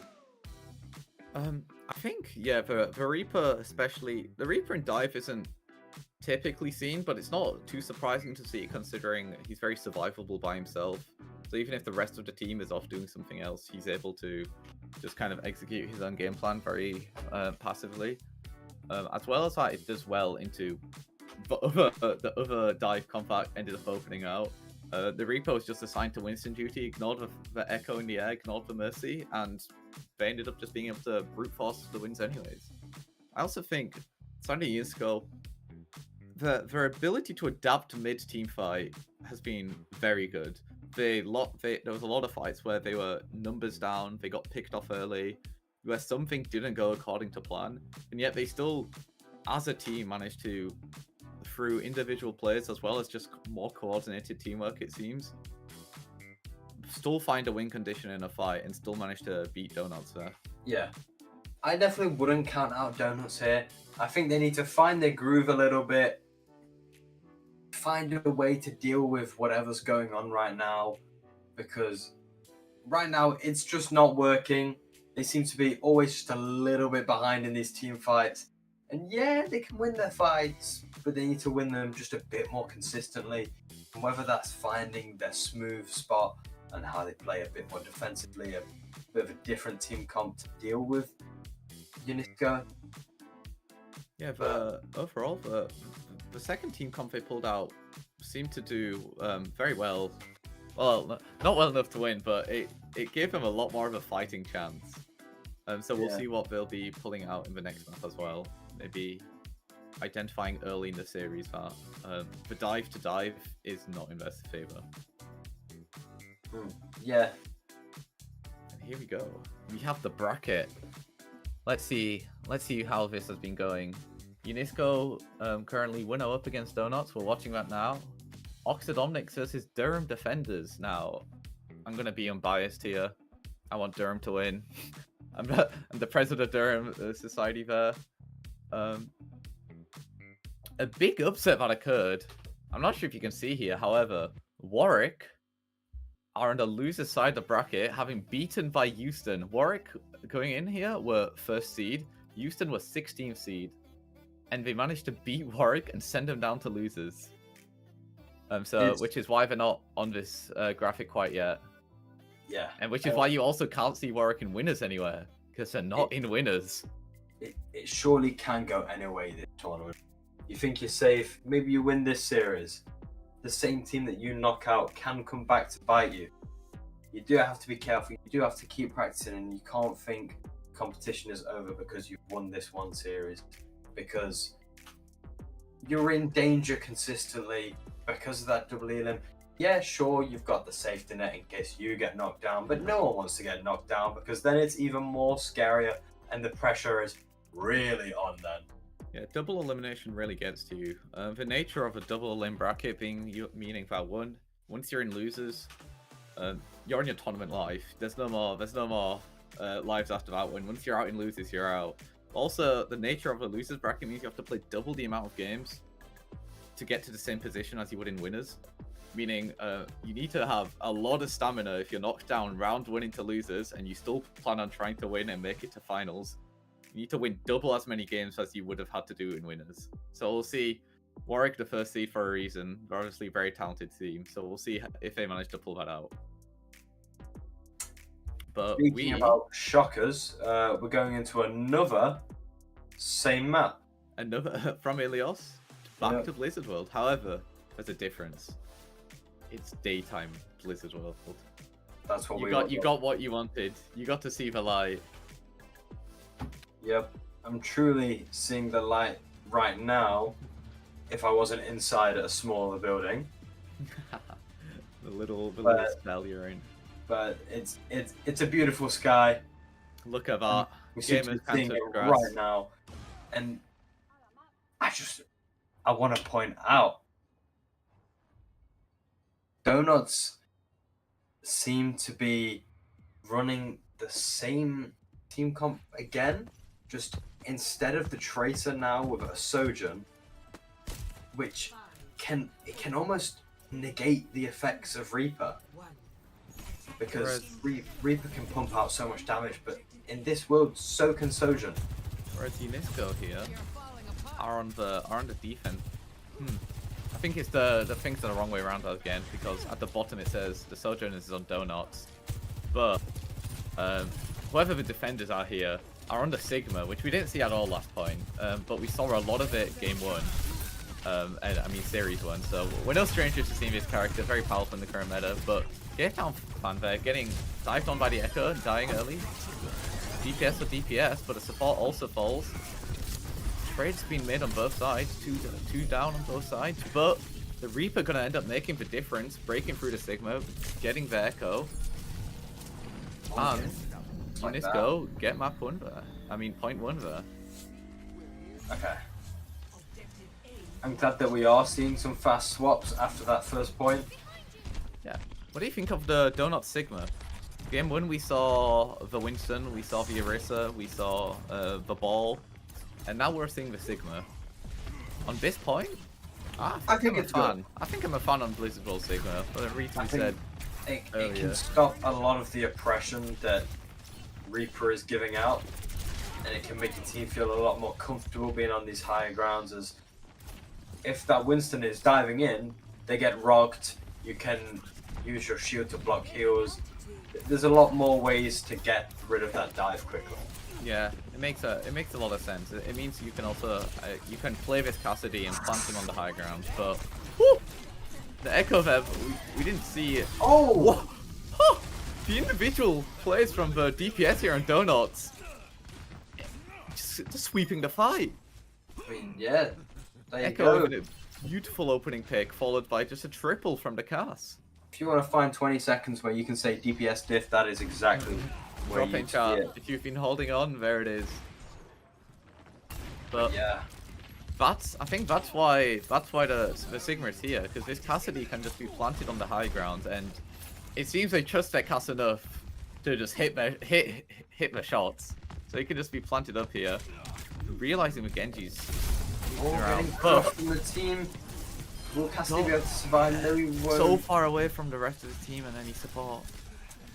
And they just beautifully backed out as well by Unisco. They got the pick, now they're regrouping, and they're pushing cat and getting ready for round 2. Not overextending, not letting themselves get picked off. Bubble blocking the sleep there. They do have the copy here, which Everyone else backing off. ultimately Echo. save them. Yeah, Echo popping it onto the Genji. Will we see a 5-man Echo Blade coming out? Nanoing the break to keep her alive. Very valuable in this fight here. The longer the break is alive, the more healing you get. Ha! Blade actually gets one and contributes to 2 there. Very nicely done by the Echo. And despite Unisco's best efforts there, and what seems like a pretty nice fight win from them, Donuts pull it out. Yeah. Hey, Unisco do have a new character on the screen. I do, and I'm not happy about it. What do you... I mean... I thought the Cassidy was working so well. I thought the castle's doing well. And into a Genji, into a win... Oh, never mind. Never mind. Shut up. The Widow's doing perfectly fine. Silly me, that's a perfect hero. The threat of the Widow actually forcing the rest of... but did you have to be careful for the letter number? Unisco on the point, Donuts. Widow isn't going to be watch out. contesting with Winston killing 2 people in the backline there. Tries to get a hammer. a little health pack there. could take this here, but the rock coming out. Monkey just barely hanging on. Kiriko needs to leave now. Very nicely done. Yeah, with Donuts having, with the Sigma wasn't able to initially touch. So the rest of his team had to touch for him beforehand, and the Widow was getting dived. It was a very, not the easiest fight win for Donuts to pull out there, but they managed to get it done. Yeah, it was a smooth fight, but even smoother in return. That's all that I can say about it, because we've got to focus on this next fight. Widow, what are we gonna see? Both Unisco's DPS ults are ready, and it doesn't seem like anyone on the side of Donuts is ready for it. The positioning doesn't seem to be safe enough. This is asleep. Oh no! Anna falls. Not quite able to get the Widow, dodging and weaving, but makes it out alive. However, whilst the Widow ran to spawn, the rest of the team isn't quite as lucky, and they all fall to the preceding Unisco dive. Nobody can touch her. That was very well played by Unisco when the Widow's on such a long sightline, and the vision was popped early. They all just waited. We just stalled it out by hiding behind buildings. The Echo overextended a bit trying to get it, but wasn't punished. It was just a very nice just awareness from Unisco to stall out the Widow and just immediately dive afterwards. This Reaper ult here, it's been ready for a while and it's still ready, and I feel like it could be used to steamroll this next point. No! Never mind. It gets shut down so fast. The sleep bombs, yeah, I don't care if you have 250 HP, if you have 200, you're not surviving that. And the DPS choices from Donuts here. On the third point, the ceiling isn't quite low enough to impact the Echo, but the big walls on the side, they might restrict the movement a bit. The Widow here is just, I guess, abusing along sightlines, but it's not quite as open as the rest of the map is. Nana with the Sigma. Get the character, but she runs away. Reaper coming out, not really getting too much value there. Reaper keeping the Reaper a bit vulnerable there to the Sigma actually, but Sigma falls in the end anyways. And Unisco are holding forwards. Does look like Donuts are still gonna struggle. Winston is online, Lucio is online, so nothing enormously playmaking unless the Winston pulls out a miracle. But that's a play there, going onto the Widow. Getting supported by the Kiriko, but out on the rest of the team. Oh, Winston is causing absolute havoc in this Winston backline. Keeping everybody in spawn. Echo actually copies the Lucio. Don't forget about the point. The Lucio Echo so close to the ult. Gets it out just before the swap. Brilliant beat. Perfect timing there. Unisco are just regrouping. We're not backing out. Yeah, the Echo overextends there. They punish her and they just continue to hold forwards. Oh no. Big misplay from the Echo there, sadly.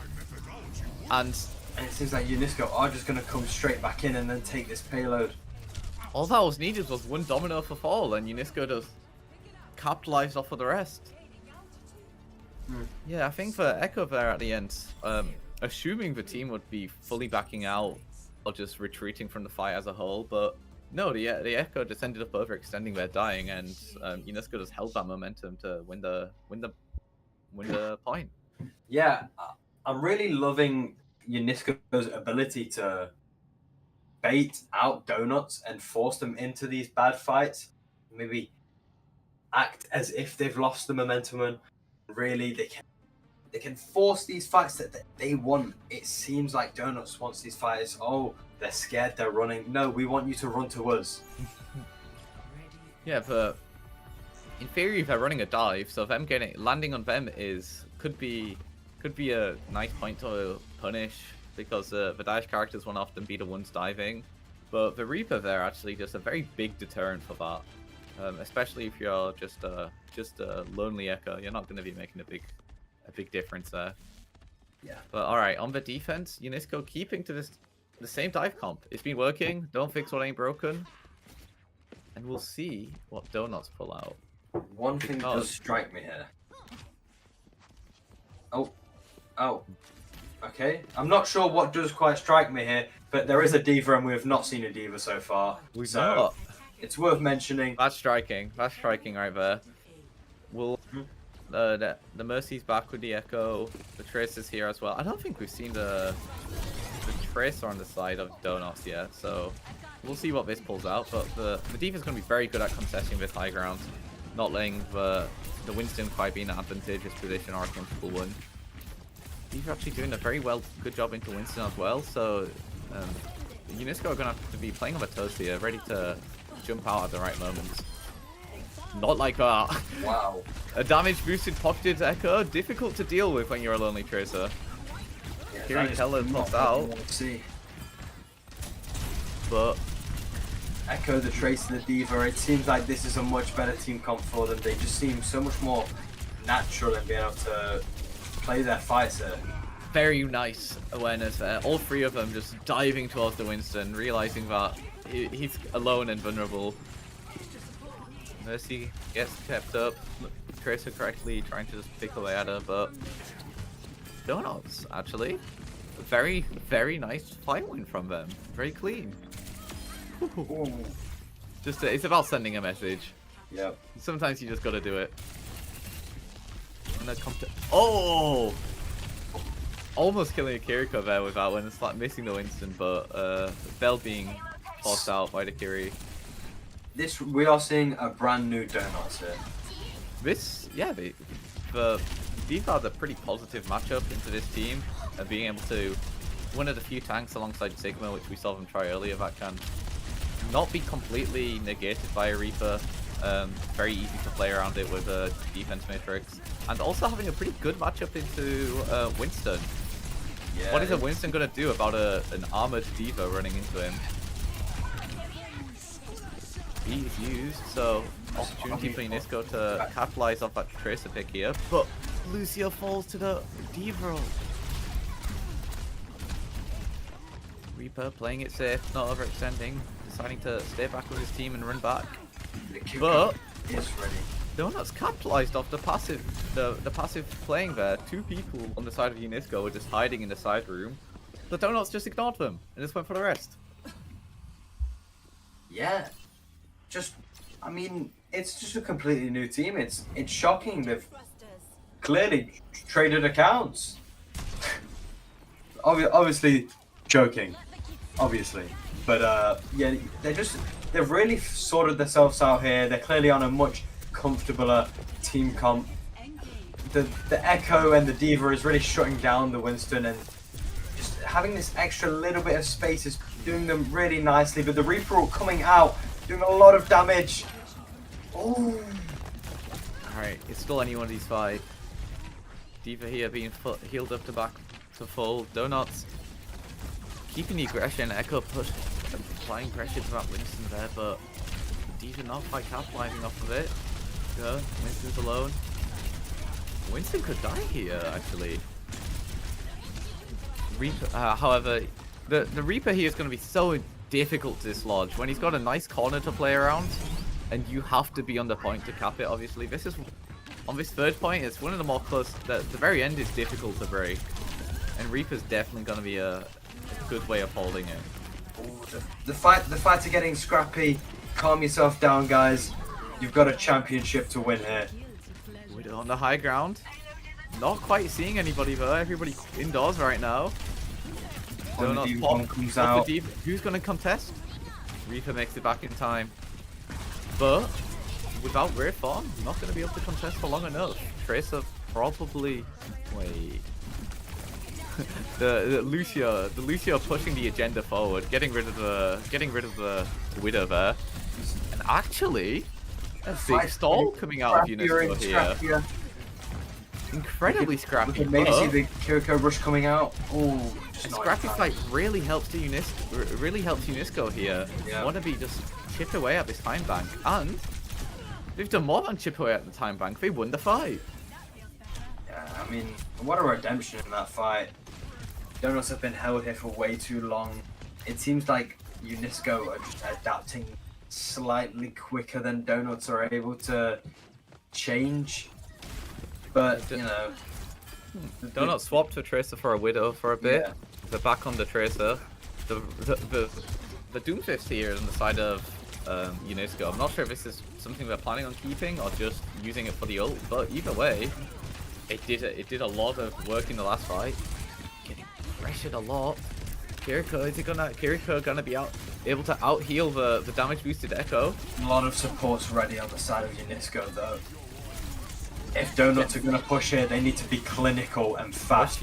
Otherwise, they're gonna waste a lot of time for a very risky fight. The D.Va mech falling is so impactful there. That's such a big source of sustain on the point on the side of Donuts, and yeah, with the D.Va gone, the rest of the team falls. It's very difficult to keep up the D.Va on the side of Donuts.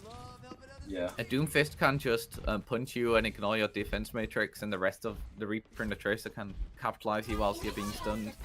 The Mercy is probably healing the Echo often, and the Kiriko healing is just not. It's not enough burst healing to keep up a D.Va that's taking all the attention. Donuts have to take the time here. This is their last fight. Oh no! That's not help. You need to back out here. You need to just be ready to take the fight. The res does come out, which could be a savior, but they need to fight quick. This Reaper is going to be on the payload. That's what I was saying about the Reaper. The copy could be huge. The big stick, not able to finish it. Connect. Someone needs to touch. There we go. There's the touch. We're going to overtime. Could we see a Death Blossom from the copy? Death Blossom here could go huge. No defense matrix on the side of thing, but gets broken out of it anyways. Mercy gonna be the one contesting, but got lines of sights on her from the rest of the DPS. Echo falls. D.Va out of mech falls. Kiriko gonna contest for a bit with that bell, but gonna fall anyways. And there we go. Very well played by UNESCO there. I mean, that's one of the best games yet. Donuts going from the team that seemed like they couldn't really do much in the first map to starting to roll, adapting and improving and finding sight lines of glimmers of hope through this team and plays like this one. It was such a nice play from the cast.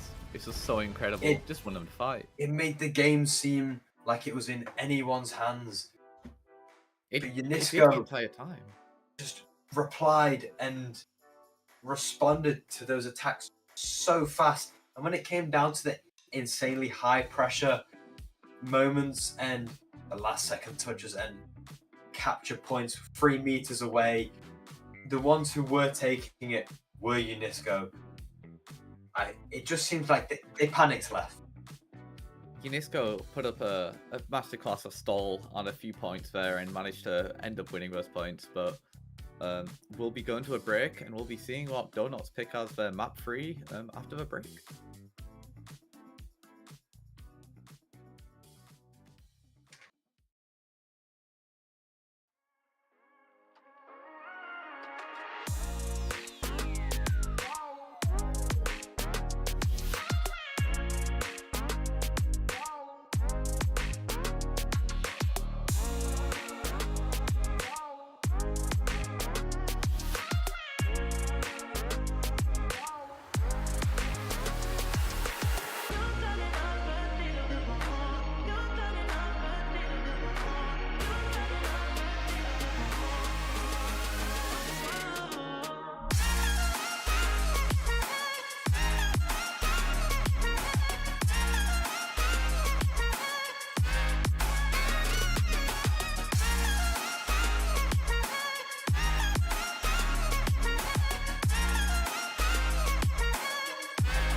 Welcome back to the University Esports Overwatch 2 Winter 2023 playoffs. We're still here on the winner side of bracket.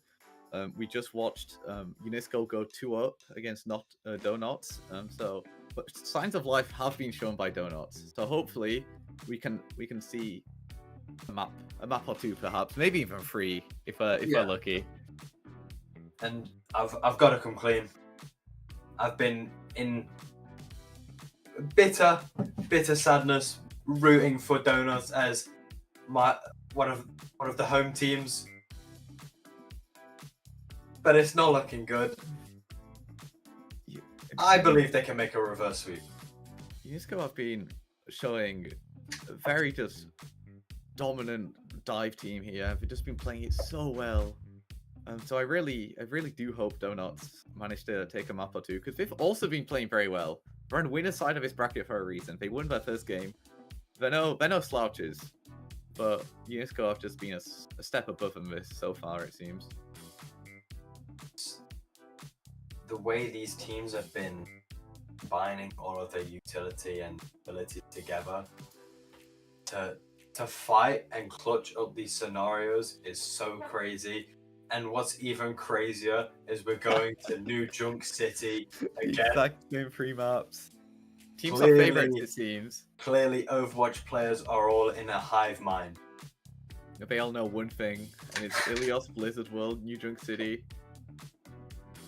I'm surprised I'm surprised King's Row or something wasn't being picked. I know, if King's Row's not on... Yep. But Blizzard World's been picked twice. Hopefully, we saw a 3-0 last time. Hopefully this changes this time. We've seen the same maps. I want a different outcome though. New Junk City last time being taken to a 0.5. So I'm hoping to see something similar here.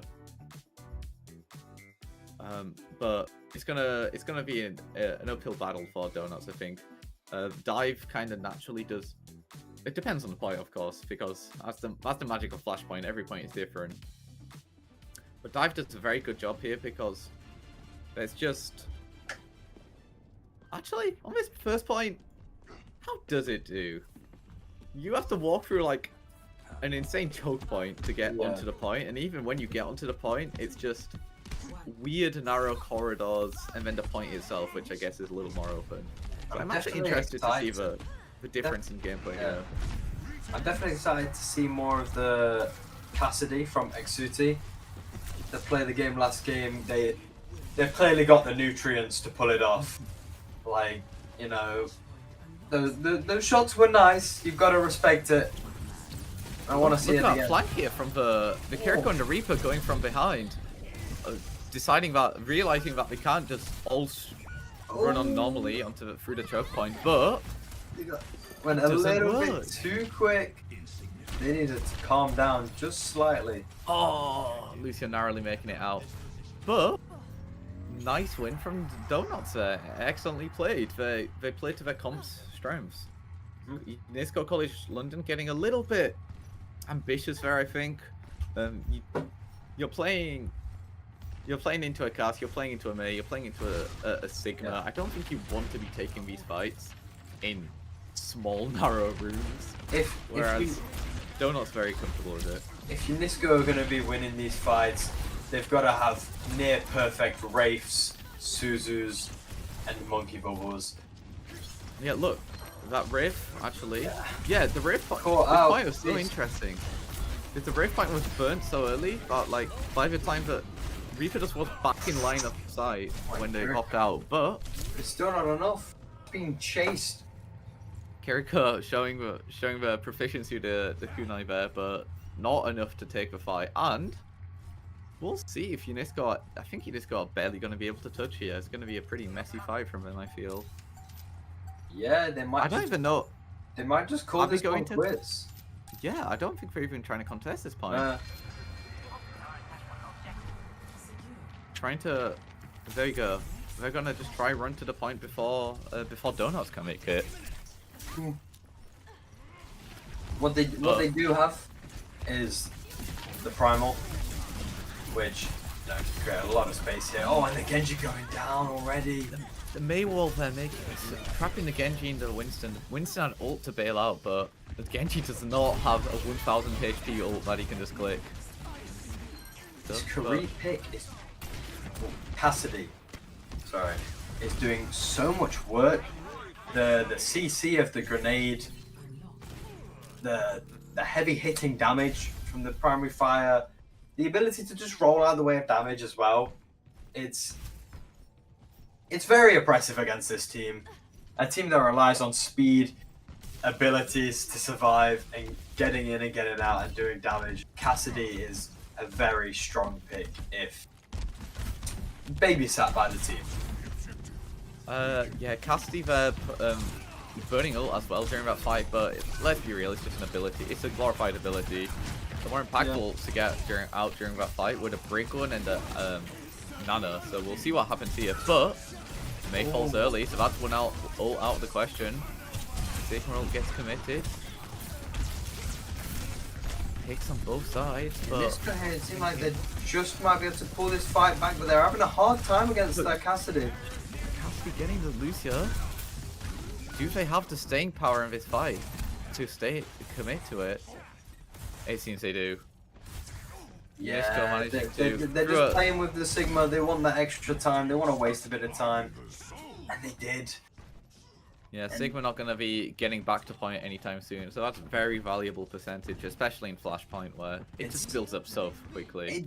It's little things like that that show off confidence, that really displays the difference between lower skill rated players and higher coordinated teams, because that 10 extra percentage, the slowed down Sigma, can make all the difference at the end of the day. I mean, look, they didn't win the first fight and they're already in the lead despite I think only 1 or 2 fights occurring. And again, the May falls early. I think the May's trying to just play aggressively here to pop the ult, but getting punished for it. Okay, it seems like they're starting to suss out how to make this dive work now. Now, they're all even. They didn't change anything. They kept the recipe the same, but the sauce that come out this time is looking drastically different to the one on the first point.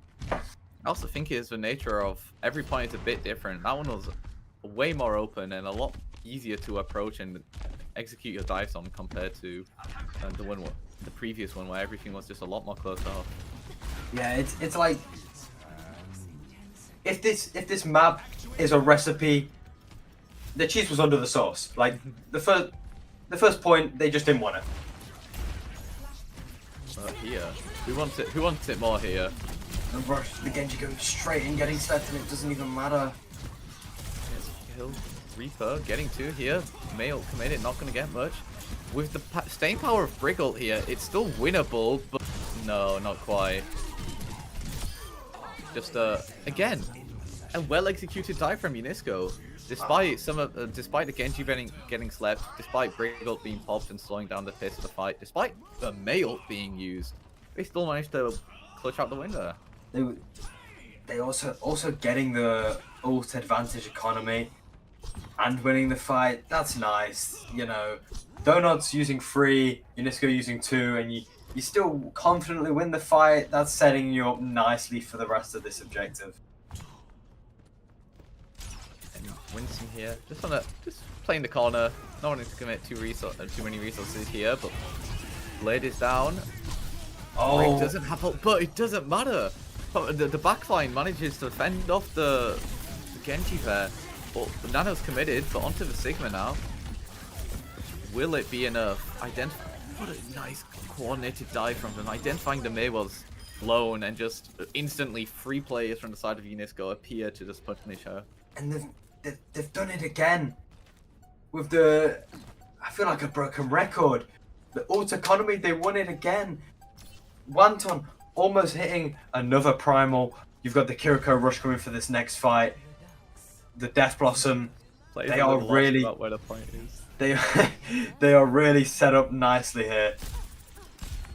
Now If the- Donuts take the point first, which is big for them because their comp is a lot better at holding a point than it is at taking a point. But this is a very open point, a lot of airspace of this Winston to traverse through. The supports from Donuts are going to have to be hot on the ball to stop this Reaper ult here, because whoever takes this point first could really take the game. Yeah, this is potentially the And that's what they did. Donuts winner's life on the point here. It's left, but it doesn't gonna matter. Brig alone isn't gonna be breaking through that primal. Oh, it's still not enough. I mean, both supports are down. There's no staying power on the side. Winston against the Reaper, not gonna have a good time. Barely manages to make it out. No!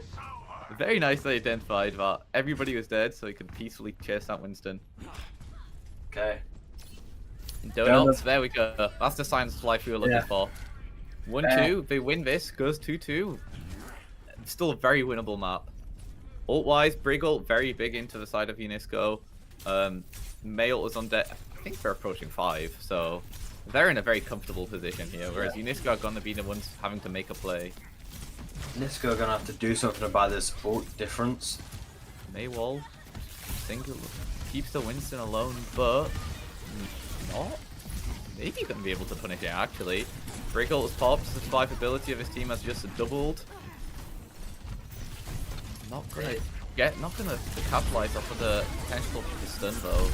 Unisco very smartly drop out. Oh, but Nano Blossom, the Beyblade comes through. But It was that does mean that Donuts are now 2-2 on this map and can continue keep themselves in this set. See, objective-wise, it was a successful fight.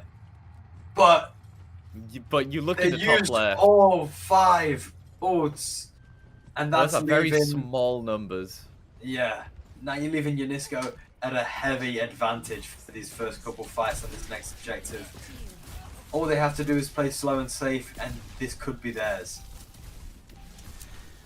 A very nice point for both of the Reapers here, being able to play around all of these corners or around all of these boxes. Reaper, Wraith is form out actually. May and Storm might raise him out, yes.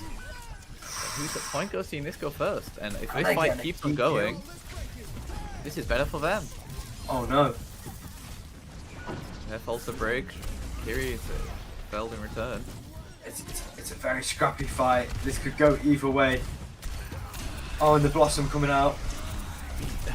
Feeding the Sigma, 700 HP Sigma coming out, but not going to be enough to survive. Oh, I don't think we quite caught that.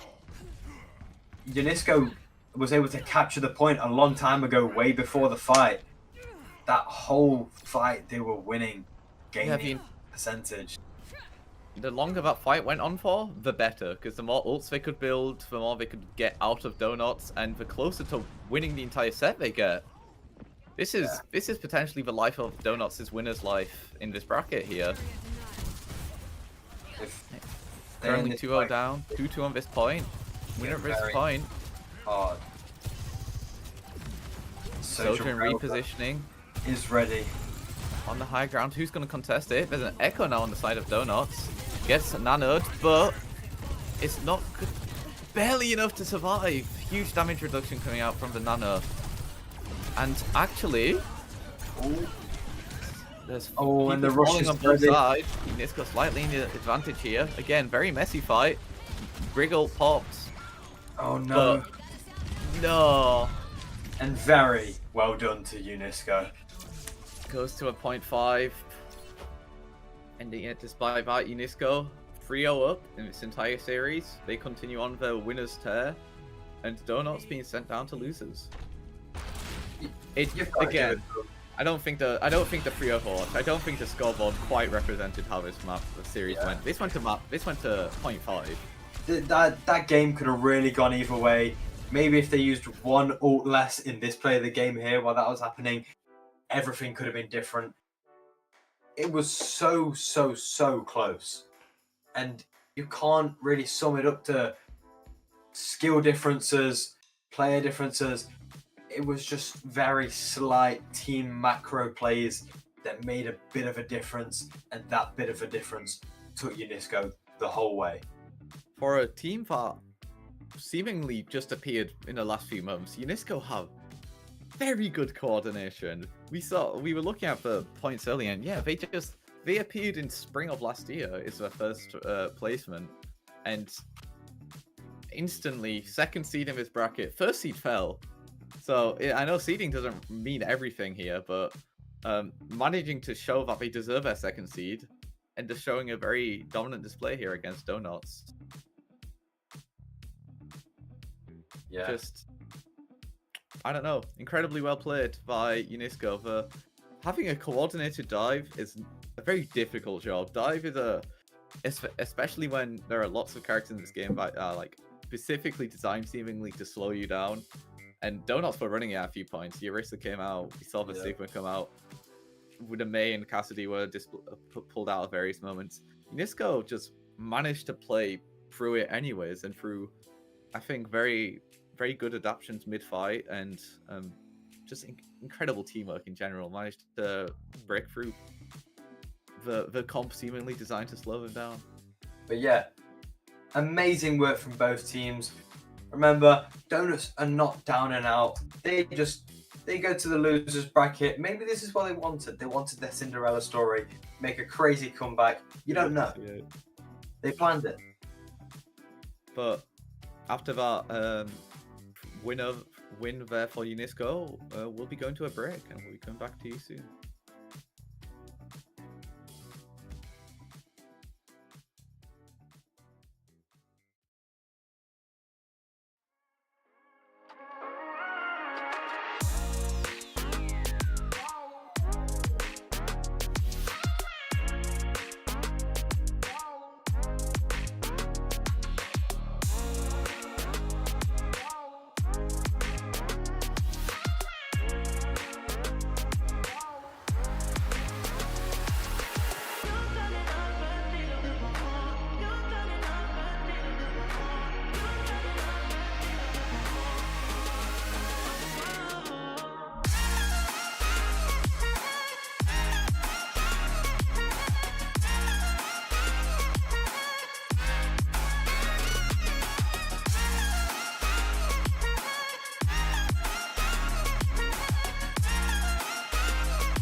Welcome back to the University Esports Overwatch 2 Winter 2023 playoffs. We just watched Unisco College, Frio Donuts, and we're here joined by Sean, a player from their team.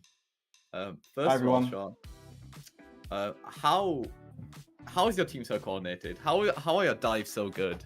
For a team that seemingly just appeared a few months ago, how have you done it? Yeah, I mean, I guess just a lot of practice, a lot of VOD reviews. We've got really good coaches. Like, we're lucky to have Cointree and Awkward. Like, they've given us a lot of good advice over our scrims and stuff, which has helped us. And also, like, changing the team comp a little bit. We used to run Anna, and then me playing Kiriko helped us kind of do like a proper 5-man dive. Makes sense.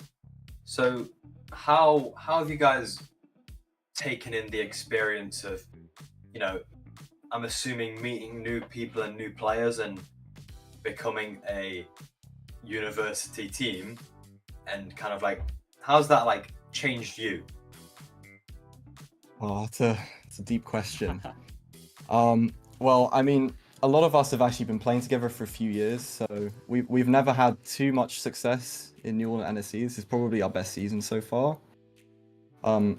I think we've changed a lot over the years. There's a lot of character development that goes into it when you're playing in a team. And also the main thing, I think, is holding each other to standards, and not being afraid to like tell each other, give each other criticism, and also be good at taking feedback. I think that's the main thing that we've gotten better at. Yeah. Sounds good. I think another question I have is what you don't typically see a lot of Reaper being ran with the dive, especially you're running the Winston, you're running the Tracer, occasionally on the Genji, but the Reaper is, it seems like your own addition to the comp, your own little flavor to the dive. What's the, if you don't want to reveal too much, go ahead, but what's the vision with the Reaper here? Sure. Yeah, I mean, so we have a Reaper player called Carl, who he's a very, very good Reaper player. And even though Reaper's not the most expected thing to run with our team comp, we kind of have like just practiced with it. We follow this rule, I guess, of just trying to play what we're good at. And I think that's how we've become so successful. We're not trying to necessarily play the exact meta, we're just playing what we're good at and learning how to play it well.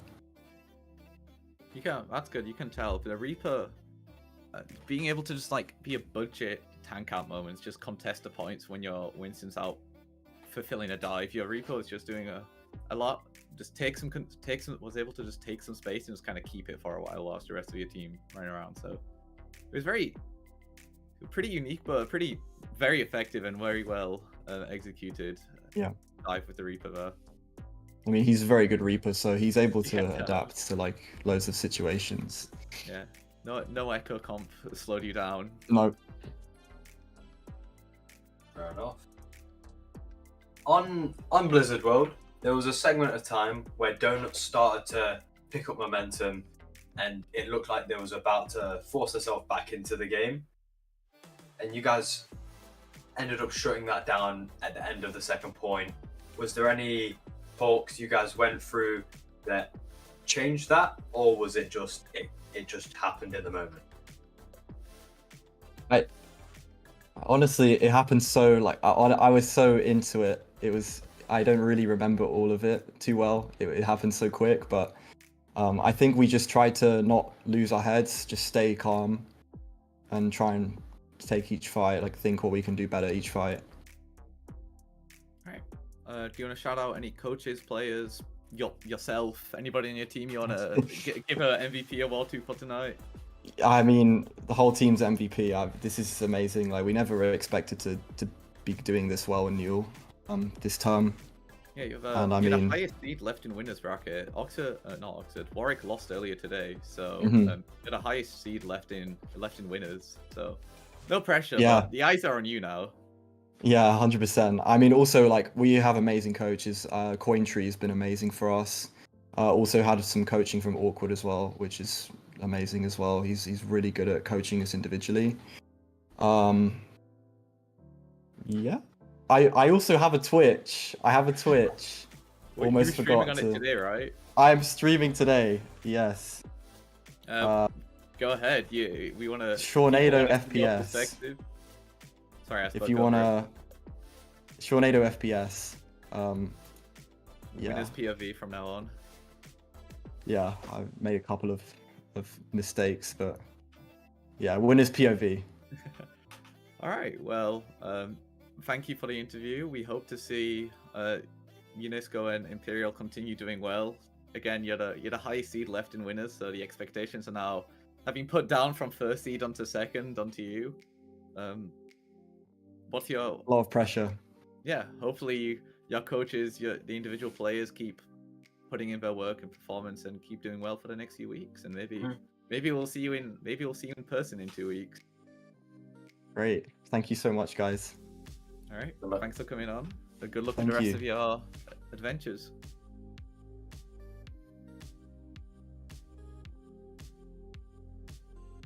But I think on our side, Finn, I think that's the end of the broadcast for today. Unless we have any other games, but I don't think so. That was sadly 2 3-0s.